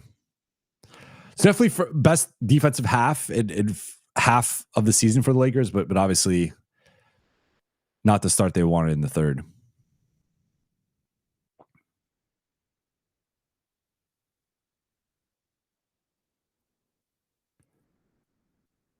Oh, so Dalton's in for Bronny, worth noting. Dalton misses the open 3. You like to see him make those, but Dalton had a good first half. Lakers zoning up against Giannis. Lakers I think now is the time to adjust your defense where the packing the paint. Oh. All right. Now you could start to ring the alarm bells. This is now a concerning stretch here.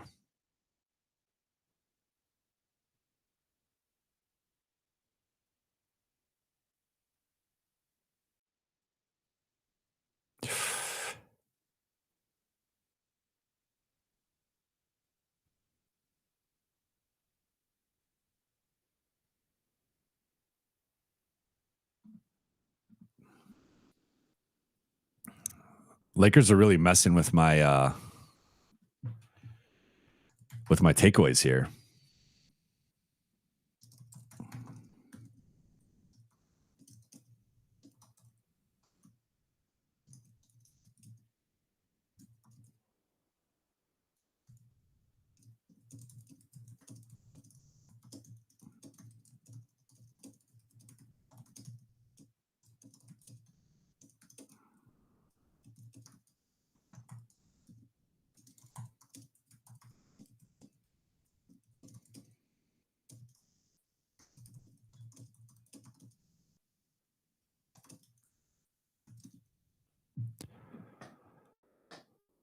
All right. Dalton guarding AJ Green is that's a recipe for disaster.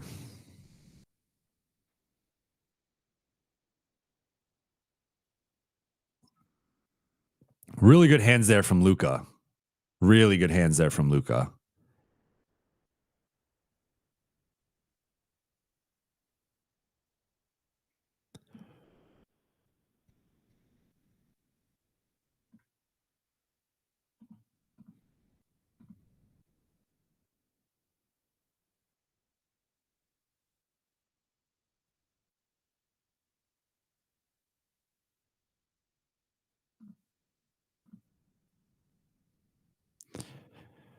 There you go. Nice roll and finish.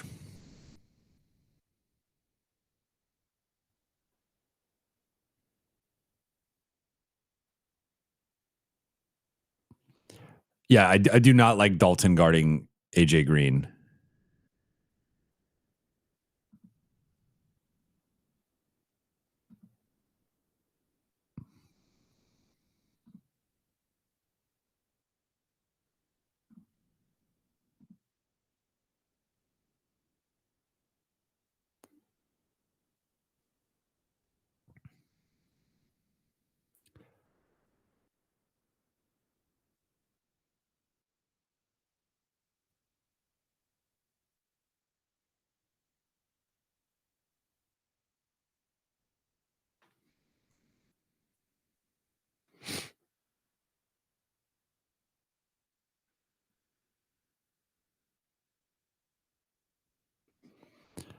Nice lob again. They're calming the storm right now.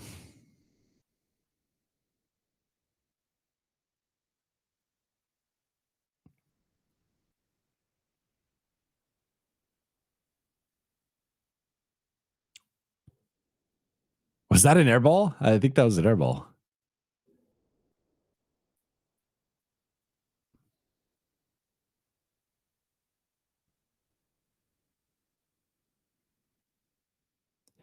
Yeah, I don't know what Giannis was doing on that possession.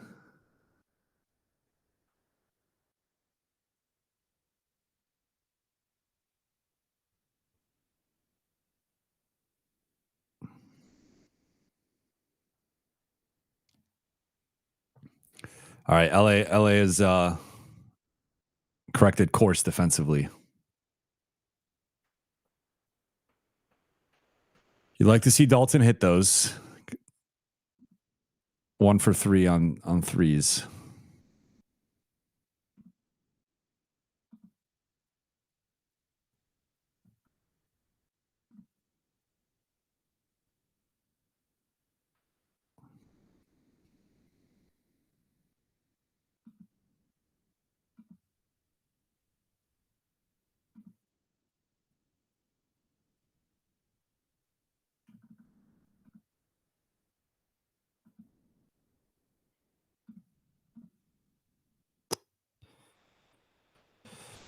ADPOY.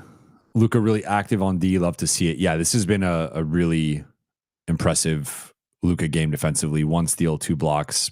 Got to have at least 2 or 3 deflections. Aside from that, he's been really sharp on that end.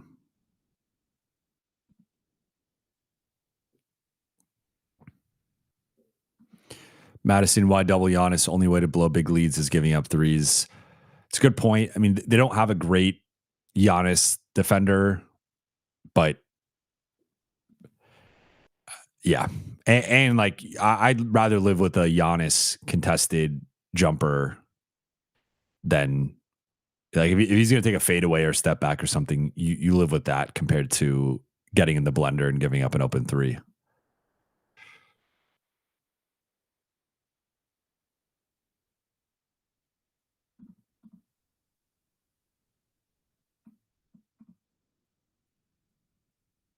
Also of note, well, he doesn't have an assist or a turnover, but that's a positive for DeAndre because one of the things I'm constantly tracking with DeAndre is the assist to turnover ratio. And tonight, 0 turnovers, 0 assists. Like that's better than again going into tonight. Rest of the trip, he has 14 turnovers to 3 assists. That's far too many.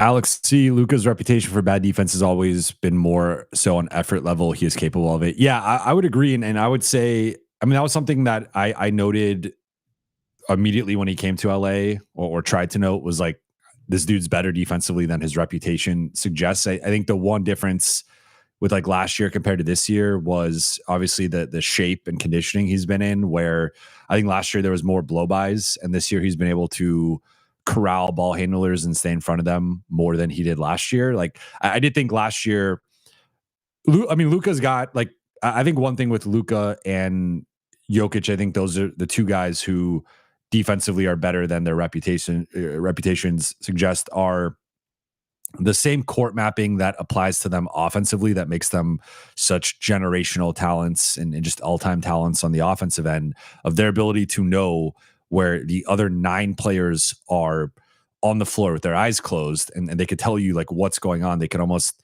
see through everything like the Matrix.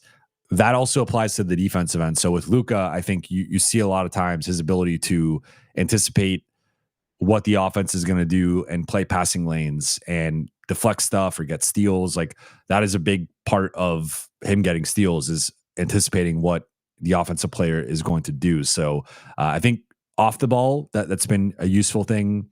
But on the ball, I think his on-ball defense has been better this season. And I think a big part of it has been the conditioning.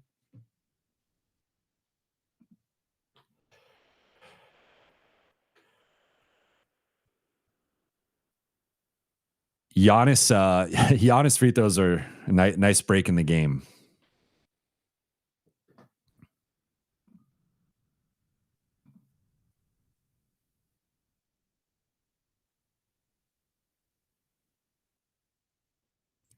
DeAndre.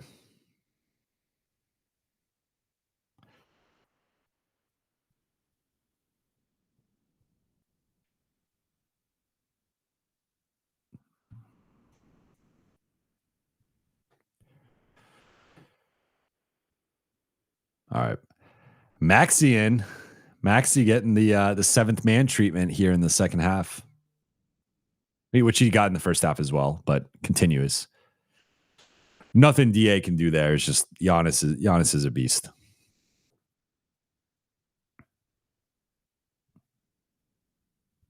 Yeah, Walter. I think he touched the ball.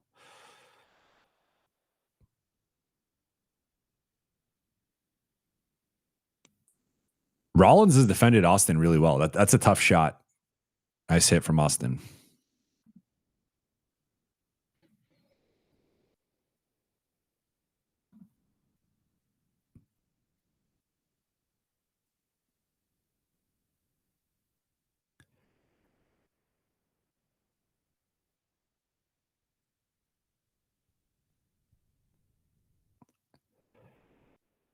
I don't know what the Lakers are doing defensively against AJ Green right now. That's, I mean, they're zoning up against Giannis, but it's like you can't leave AJ Green wide open.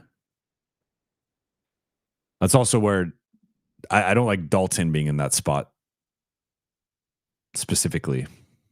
AJ Green is 5 for 10 on threes, and it feels like he could be like 8 or 9 for 10 because most of them have been pretty uncontested.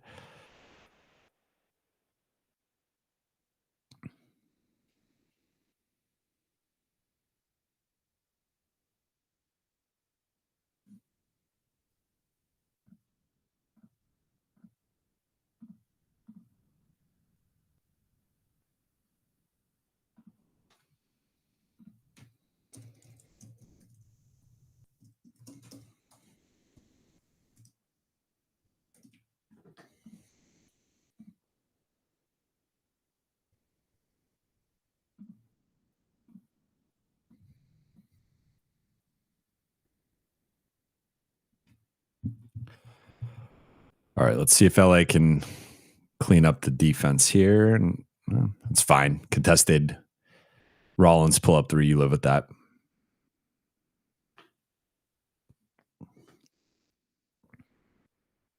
Like the rescreen there from Maxi, that was a good read from him. Or like the adjusting the angle of the screen.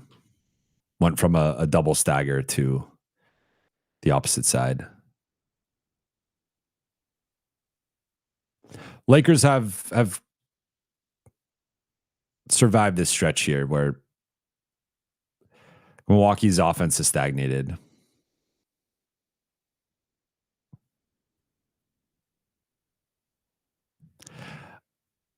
I will say, you know, I know some fans won't love this, but like based on the whistle the Lakers often get, I find myself like never really complaining about the whistle that an opponent gets. And Giannis, I mean, he just gets a lot of free throws. That said, that probably was not a foul.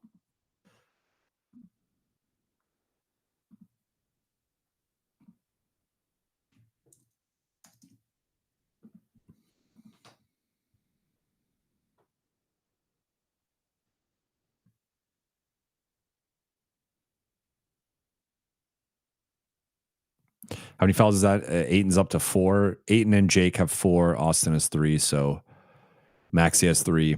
Yeah, Lakers have a few guys sort of in foul trouble.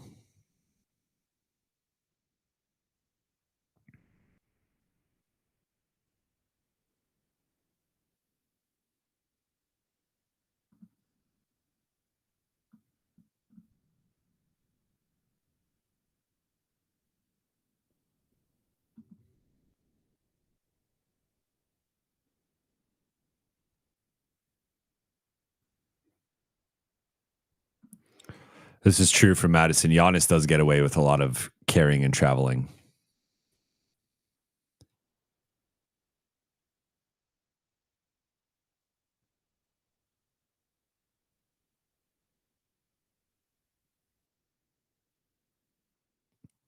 Big shot from Austin.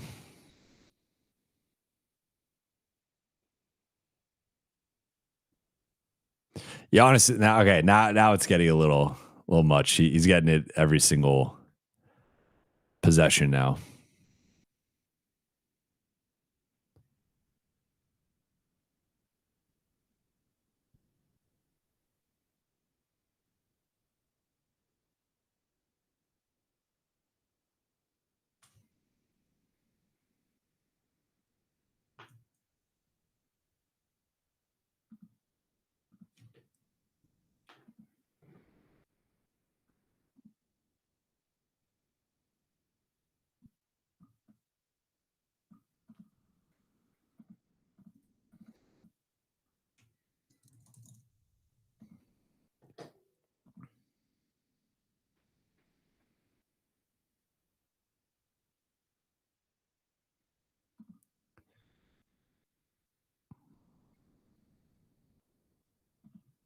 I like the Lakers fans counting with Giannis at the free throw line. Lakers fans representing. Jay Spares, thank you for the super chat. I'm asking for drama in the chat here, but y'all can't drive in LA. Also, you got one must go to place to eat while I'm here. That is a good question. I mean, I would say the low hanging fruit. So yes, people in LA, it is comical how everybody freaks out. Now I don't know what percentage, because there are so many transplants here. I don't know what percentage is LA people versus transplants, but we will say in general, LA people can struggle to drive in the rain. I'm not going to repeat what Walter White said in the chat, but I will co-sign. No, I'm kidding. I mean, I would say follow up would be, what is your favorite type of food? And then I will give you a rec based on that. I mean, I think a low hanging fruit, depending on where you live, I believe you're coming from New York, if I'm not mistaken, is you got to have In-N-Out. Like that is a West Coast LA staple. Not the best burger in LA, but like there's a reason why it's such an institution. I want to know what your favorite food is, and then that'll inform. I'm also like, I love telling people to go to Roscoe's. That's another one of those just experiences. And you got to try street tacos. In terms of pizza, there's this place, Domino's. Nah. I'll get you a couple pizza recs in a second.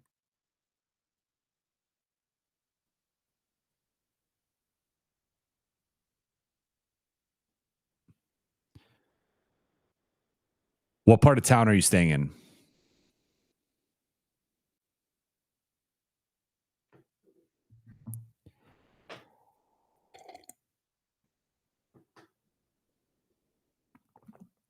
Joe asks, thank you for the super chat. When Braun is back, are you afraid Austin's production will go down? I mean, I assume Austin's production will go down, but I'm not afraid of that in the sense of like,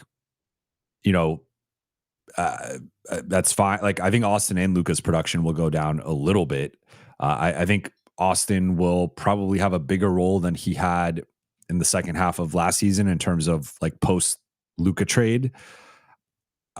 I think LeBron's production will probably be affected to a degree as well. Like, I think everybody has to take a slight step back and adjust and acclimate, but I don't think it's going to take a step back in like a negative sense. I think it's just going to be Austin will probably play a little bit less, because they will need to rely on him a little bit less, and then his usage will go down. So the field goal attempts will go down, the free throw attempts will go down, assists might go down a little bit. But I think with LeBron back, Austin should easily average 22 to 24 points per game, 5 to 6 rebounds, and somewhere like 6.5 to 7.5 assists. And if he's in that range, I think, assuming like the percentages are good and maybe he can even be better defensively, I think that is adequate. Down to 14 here. Whew. Huge shot there from Luka. And I believe that's his third step back three tonight.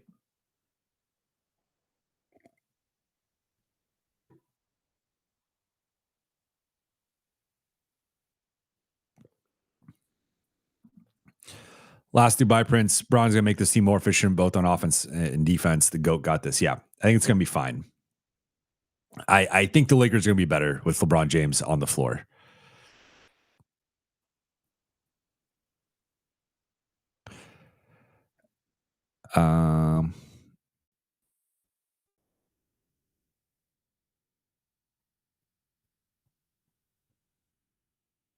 So where you staying? You're staying in K-Town? Okay.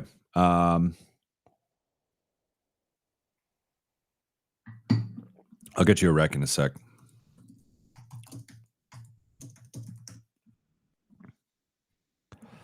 I would say close to K-Town.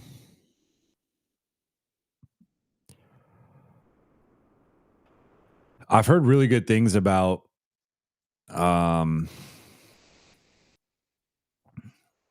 Apolonia's Pizzeria.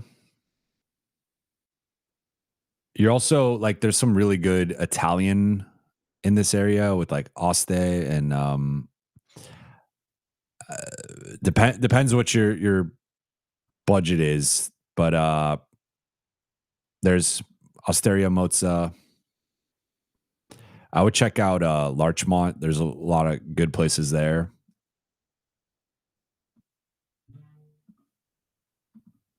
K-Town, you got to hit up Lock and Key. That's the night out in K-Town. I mean, in K-Town, you're in the you got to try Korean barbecue while you're out in K-Town. That's some of my favorite food.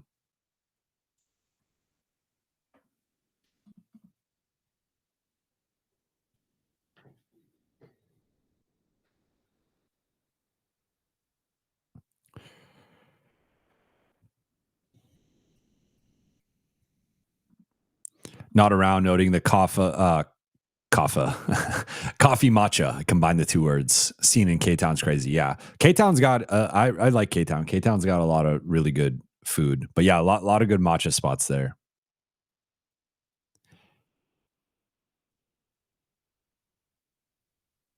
If you want more of a scene, go to Parks for the KBBQ. All right, LA up 92-72. Not a good third quarter, but that's where you build up the 30-point halftime lead and you get outscored, give up 38, and you can still be good spot. But Luka, 36, 7 and 6, 1 steal, 2 blocks, 9 for 18 shooting, 5 of 10 on threes, 13 of 15 at the line. Masterful performance from Luka. Ayton, again, really efficient night, 20 points, 7 rebounds, 2 steals, 1 turnover to 0 assists. So he finally had the turnover, but he's been good. Austin, 16, 4 and 8, 6 of 11 shooting, 3 turnovers. I still feel like he hasn't looked quite himself since returning from injury, but still really good playmaking night for Austin. Jake's been quiet offensively, 2 points, 1 for 6 shooting, but I think the defense has been solid. He had that blow by late in the third with, I think, Gary Trent. Bronny, yeah, rough showing for him.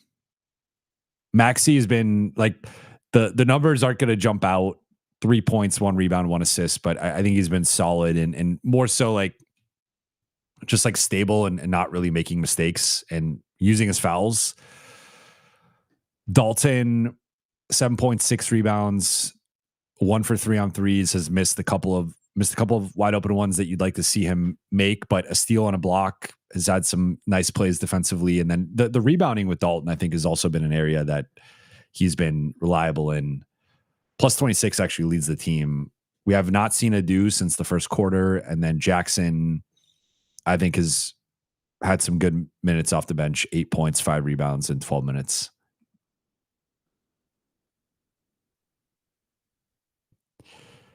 Everyone commenting on Giannis.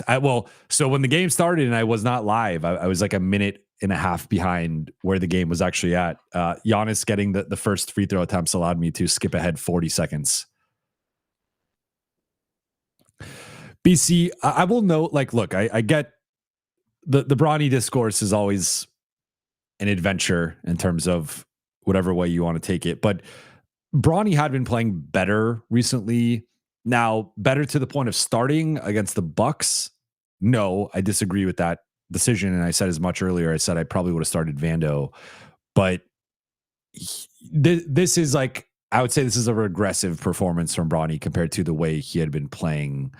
He had strung together like 2 to 3 decent to solid games, especially with like comparatively or relatively to his standards and performance. But this has certainly been a regressive game, in my opinion.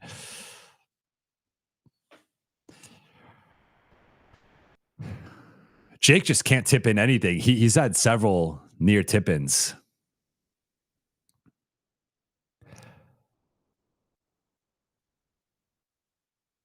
Milwaukee might make this a little interesting, but I still think the Lakers are in the driver's seat.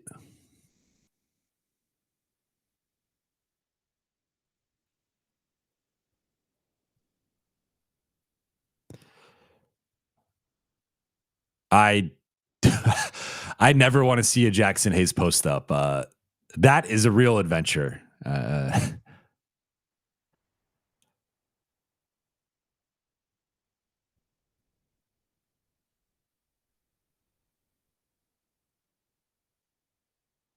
I will note, like, Milwaukee's missed a lot of really good looks tonight, but that's just sometimes how the ball breaks. Okay, okay. Vando. I was not sure how that was going to end up, but he got Jackson a dunk. I will note for like the Jackson, Vando, Dalton minutes have been problematic, and they were problematic against OKC. I think that was a point sometimes after a live, there's always a point I wish I had made, and that was one of the points I wish I made against or after last night's game, where it was like I was pretty critical of the Jackson, Vando, Dalton minutes. And one thing I thought was interesting was, like, remember against OKC, they were down 30-18 after one. That quickly ballooned to 20 plus points, in part with the Jackson, Vando, Dalton lineup out there to open the second quarter. So it was like that grouping, it just has been really not good on this trip. That said, Dalton and Jackson have both played better tonight, but I still think you're giving the defense a couple of outs in terms of not having to guard a couple guys unless they're right at the rim. And even then,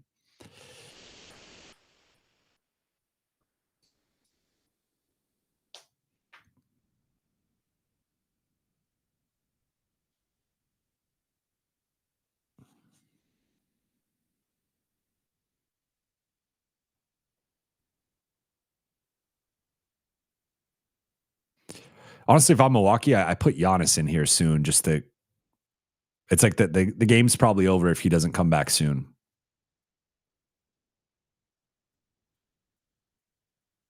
Also, the other part with this lineup is, like, for as great as Austin has been this season, I mean, we've seen him carry some of these types of groupings, but I think it's a little bit different carrying it with DeAndre Ayton and Marcus Smart and Rui out there compared to like this level of player. So I really don't like this lineup. All right, they got to call a timeout, and this lineup is bad.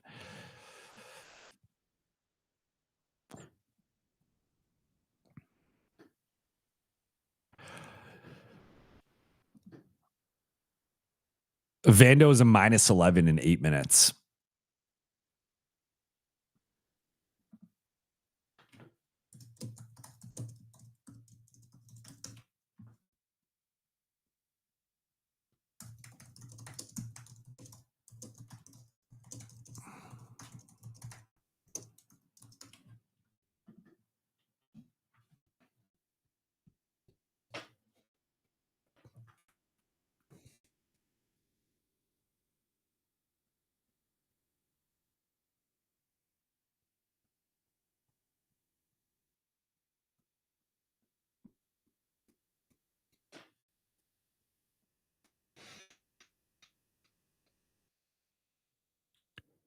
Uh, Last Dubai Prince. This is the lineup Braun carried last year, right? JB. Yeah, I mean, this was also part of why LeBron's plus minus was not great last year, is because he would be in some of these atrocious bench lineups. I just think, yeah, for as good of a like, I think Jackson is improved as a rim protector, but I think that combination, I don't think is improved to the extent he could put out some of the fires defensively that this group has, including with like Dalton defensively, and then offensively, this lineup is basically like, can Austin make a shot, or can Austin pull something, out of his, what, and it's a lot on him.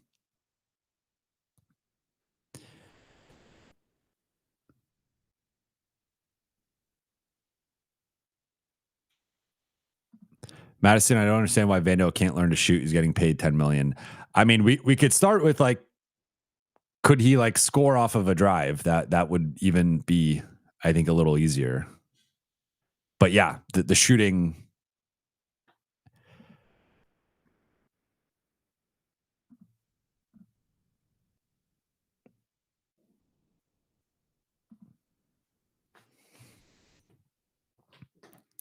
Fonzie with the shout out.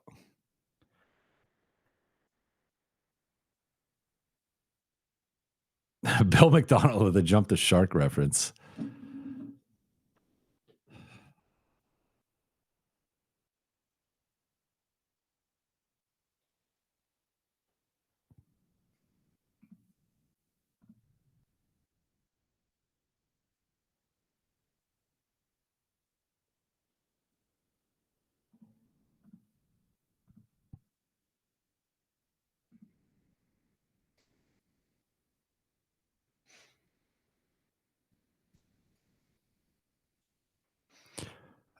Putting in Kleba for Vando as a start, but I mean, JJ is really playing with fire here.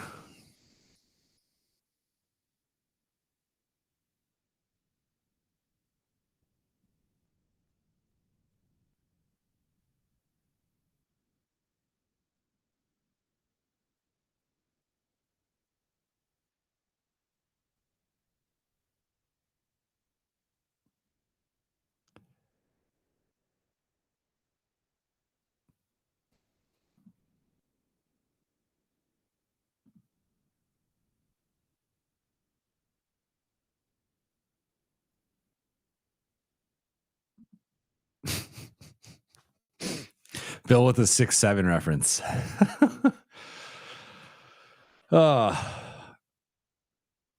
He's the best. Huge shot from Austin there. Huge shot. Another big fourth quarter potentially here. I don't know what this lineup is for Milwaukee. They got to get Giannis back in. They got to get AJ Green back in. They got to get Rollins back in. Gary Trent.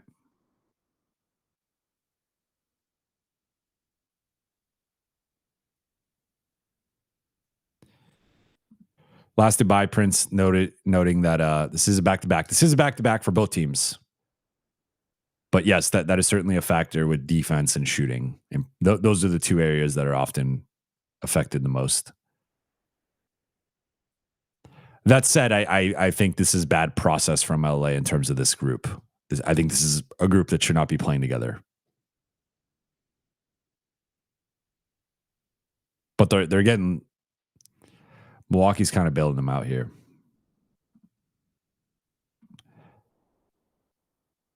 Rollins and Giannis coming back. Looks like Luka and Ayton coming back too.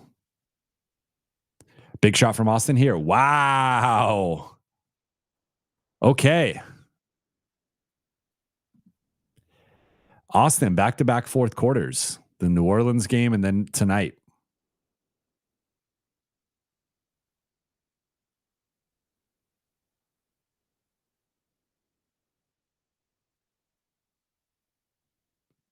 Huge shot from Austin.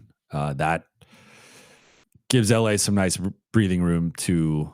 But again, I mean, as I said earlier, this lineup basically comes down to, can Austin pull a rabbit out of the hat or not? And him hitting those two shots, especially with the way he's been shooting recently, it's like, you know, I from a processing perspective, I'd rather not just rely on that. But hey, he hit them.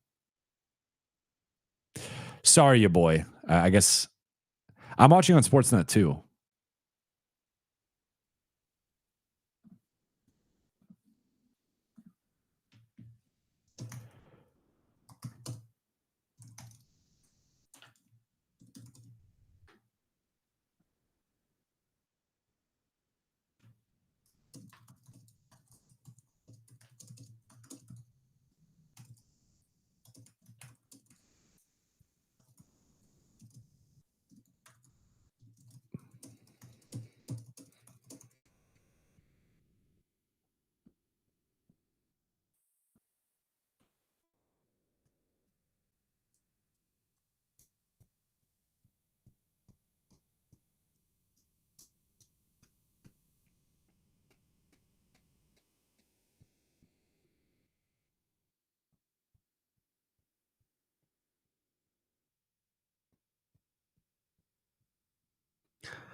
Last Dubai with the healthy AR plays well against the Bucks, especially versus Pocket Ham.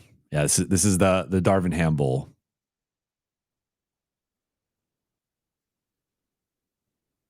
See a lot of people saying Maxey over Vando. I would tend to agree. Sarah, will Luka be on the official leaderboards after tonight? He will have played 70% of the games. I believe that is correct.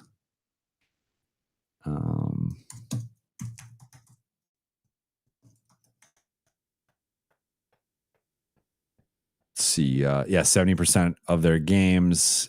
So Luka will be at, I believe Luka will be officially on the leaderboards, which means he should be leading the league in scoring, especially after tonight. I mean, showing me on NBA.com him here, but yeah, I think he'll officially be leading the league in scoring after tonight.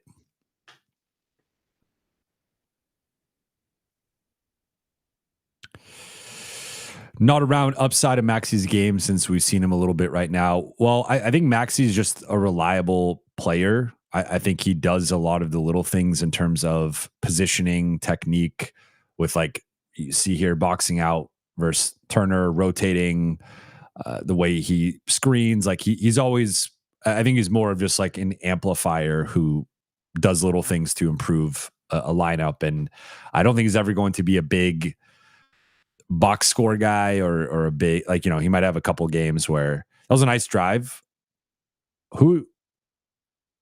Oh, DeAndre Ayton got the offensive foul there. Fifth foul on Ayton. But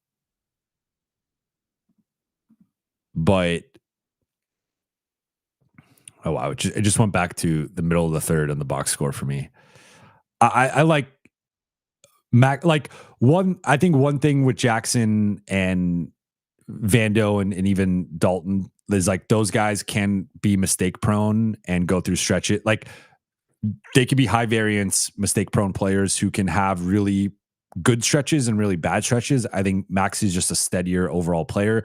I also think the other thing with him that I've noted in the past is, like, he is a shooting big. So you could have double big lineups where he's spacing the floor, as we just saw him spacing in the corner, then had the nice dish to Austin for the relocate three. So I think he's just a steady, reliable player.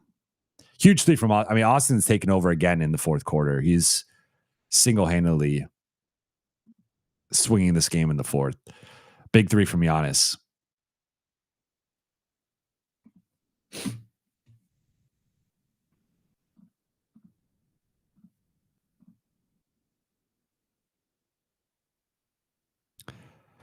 Laravia's had a rough finishing night. I've liked the process of him.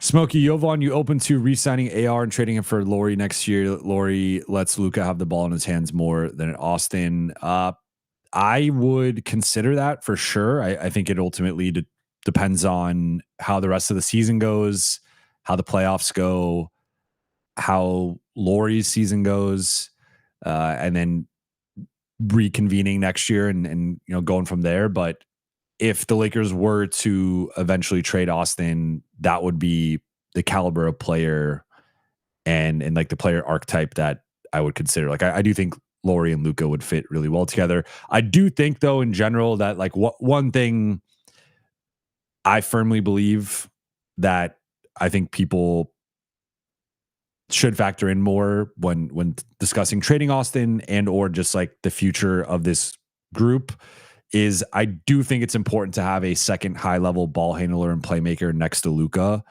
Now, whether that should be Austin or whether that should be another player, that is up for, I think, playing out over the course of the rest of the season. But I think going back to Luka's most successful teams in Dallas with Brunson and Kyrie to the run they went on last year with Austin and LeBron, I do think having that other reliable ball handler and playmaker, and like not even just like reliable is almost like you think of like a Malcolm Brogdon or something like that, like who's like a good ball handler playmaker. Like I think you need someone who's like fringe all-star level or at a higher level than just like a good ball handler playmaker. Like I think someone good to great, right? Someone in that range.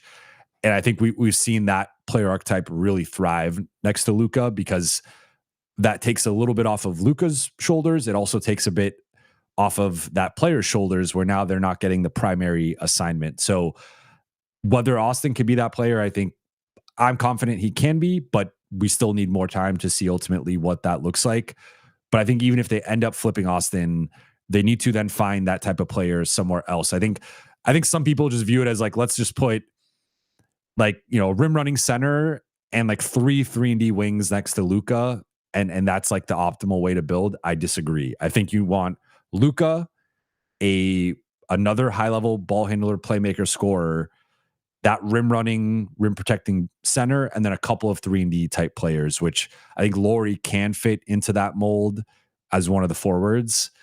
But you still like, I think they would still need to find that backcourt player.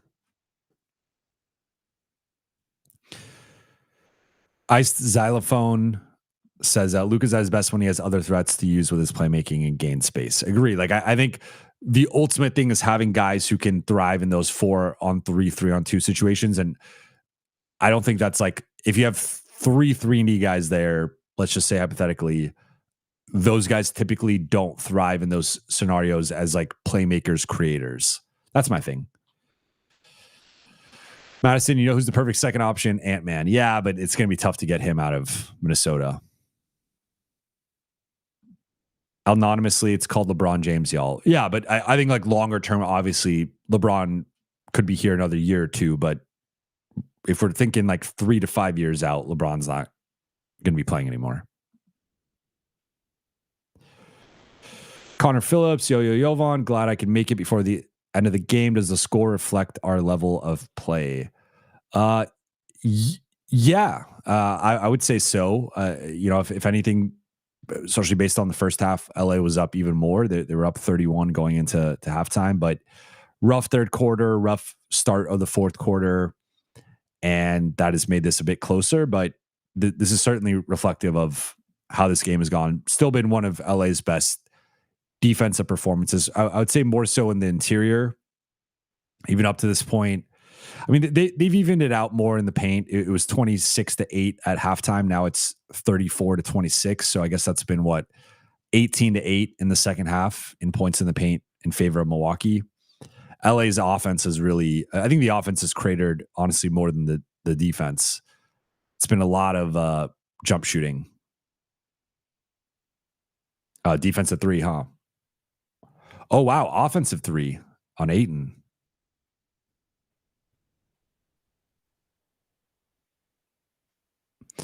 I mean, you're talking about Grimes. I mean, Kyrie was the number 2 when they made the finals. Grimes was not on the finals team. I don't know that Grimes is good enough to be that number 2 guy in terms of like a backcourt guy. I do like Grimes though.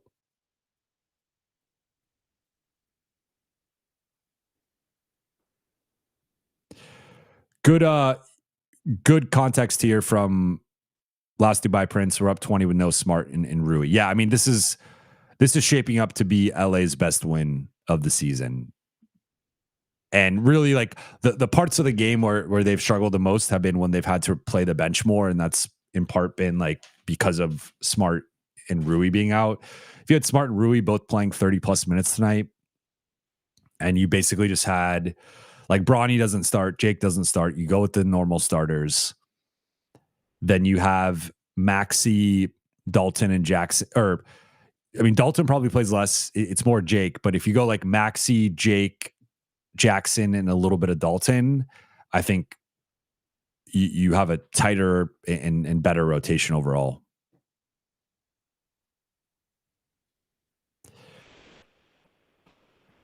Ashwin says Portland wins the best. I mean, you could make that case. I would say like it might have been the best in the sense of like it was a really fun win, but I think this win, Milwaukee's a better team than Portland. I think Milwaukee's the third best team they beat in the season behind Minnesota and San Antonio. BC, LA's on pace for 59 wins. That is pretty good.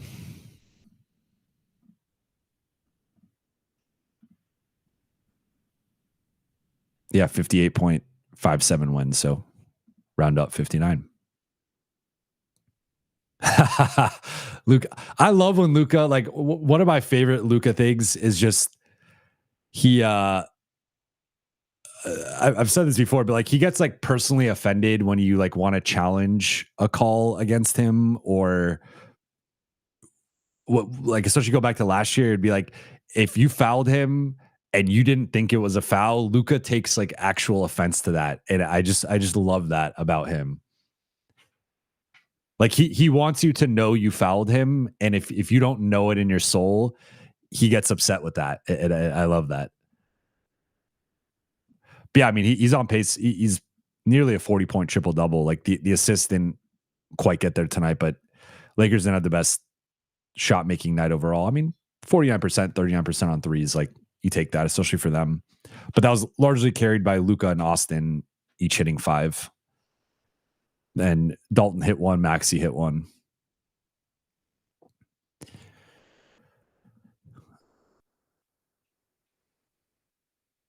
Overall, looking at some of the team numbers here, 125 offensive rating for LA, 103 defensive rating. That is got to be one of their best. I'm actually going to go through it right now. I'm going to assume 103 is their best defensive rating of the season.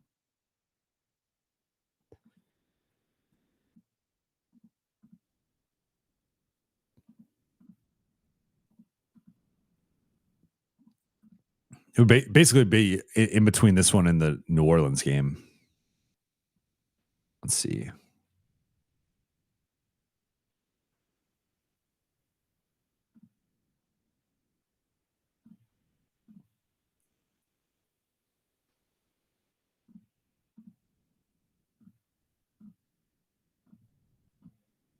I believe this is going to be LA's best defensive rating of the season.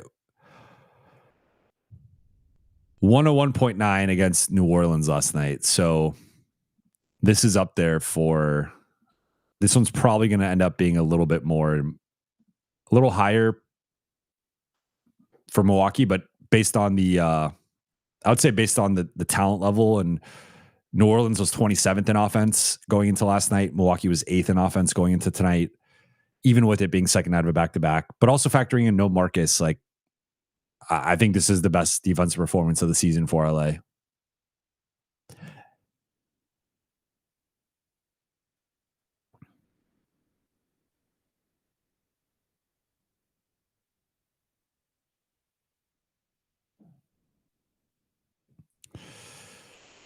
ADPOY, is it weird that we have 4 days off after Tuesday? Yes, it is weird, but I think it's a welcome break for LA, especially with LeBron coming back, Adu getting acclimated, Gabe coming back, Marcus dealing with this illness, Rui dealing with the calf stuff. You want a little bit of a break. Last Dubai Prince, probability Braun plays next game. I would say probably like 65%. My understanding is it's going to come down to how he looks in practice on Monday, like how he looks and feels in practice on Monday, but real possibility he plays on Tuesday versus Utah.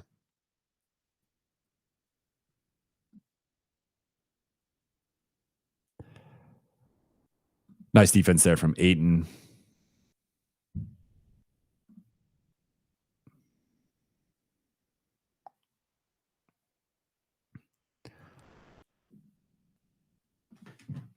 Best win of the season, in my opinion.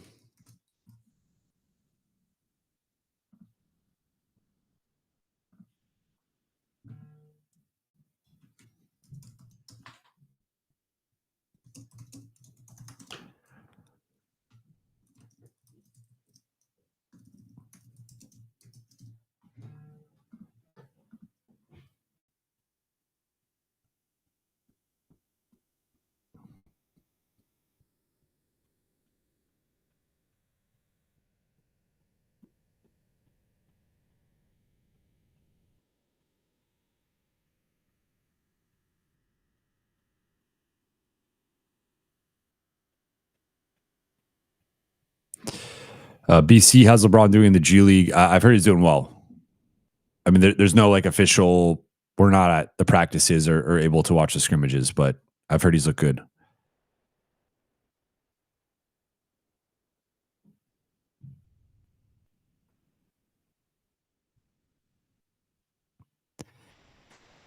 Sky Falcon 5, 3-2 road trip, not bad. And Braun coming back next week. Yeah, I mean, I think I'll save it for the show, but I have thoughts. I have lots of thoughts. Overall, 3-2 is like macro sense. 3-2 is good. I think if you told me that going into the trip, you always take an above 500 road trip.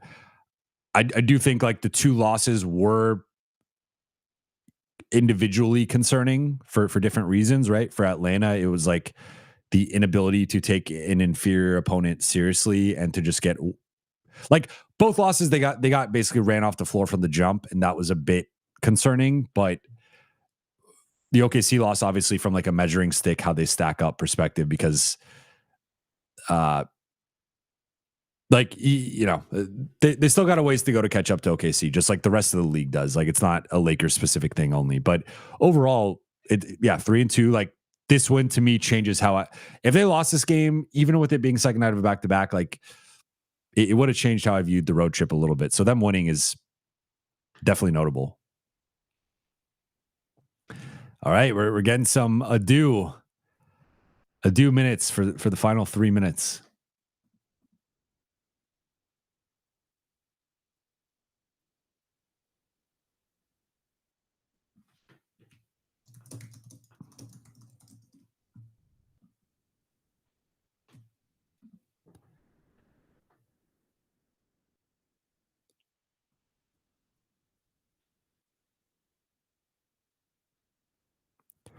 Really, he hit that shot, but really good defense from Adu. The speed, the footwork, the contest, that was good defense. GoldenEye, Nice. Now your record for watch alongs is 1-1. Yeah, I needed a palate cleanse. From a point differential perspective, I'm still in the red here, but hopefully that'll change.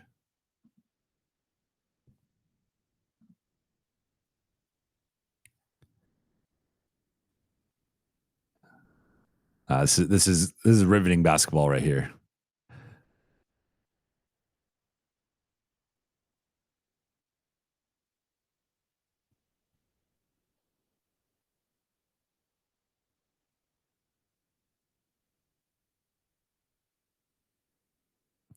Amir Coffey, always liked him on the Clippers.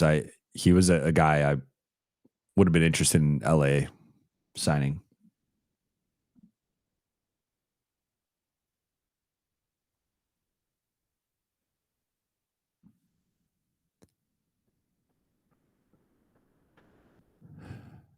Madison noting once LeBron comes back, Luka's minutes should be 36. Yeah, I think Luke, I mean, if you could even get it to like 34, 35, that would be great. But yeah, I don't think it should be. There are, of course, times you play over 36. Like there are certain, right? Like if you're in a close game against OKC, or if you're in a close game against like, I think there should be some flexibility with it where you can play a little bit more. But in general, I would like to have Luka's minutes closer to 34, 35. Connor Phillips, have you ever beefed with another reporter before? No need to name them specifically if so. Not really. I'd say most of my beef has been player related and or team related. I would say there are certain like Twitter personalities or whatever who maybe have gone after me or whatever, but I wouldn't consider those people like real media. So I'm not saying everybody loves me because certainly some people don't, but ooh, there you go, Adu. Bronny, I would say in seeing Bronny in person, I would say he's probably 6'2".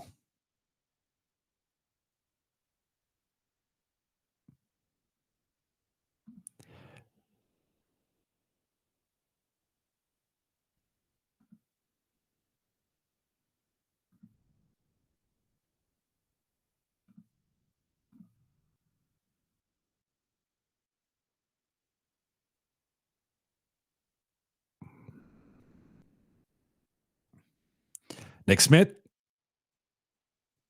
LA boosting the point differential. That's what you got to do in these situations. You got to get the point differential and the net rating up.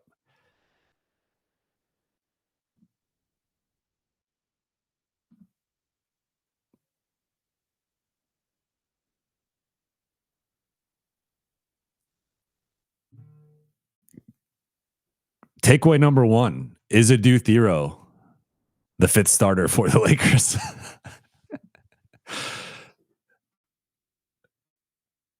Yes, Sarah, that was Adu's first points. That was his first field goal. Yeah, he had made the free throws before.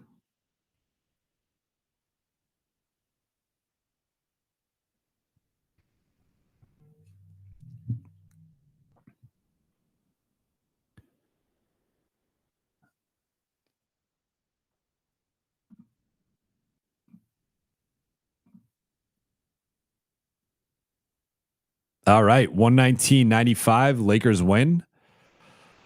I'm going to quickly eat dinner and then I will be going live. So we'll likely be going live at realistically, I'll say probably closer to 7:45, 7:30 Pacific time right now. But appreciate you all tuning in for the playback. Lakers win 119.95. They improved to 10-4 on the season, 59 win pace, 3-2 road trip. Really nice response coming off of the OKC loss in New Orleans and then now in Milwaukee, second night of a back-to-back, shorthanded, no Marcus Smart, no Rui Hachimura. Appreciate you all for rocking with me again. I'll be back live in about 15-ish minutes. So be on the lookout for that on YouTube. Shout out to everybody in the chat. Shout out to the Late Night Gang. Shout out to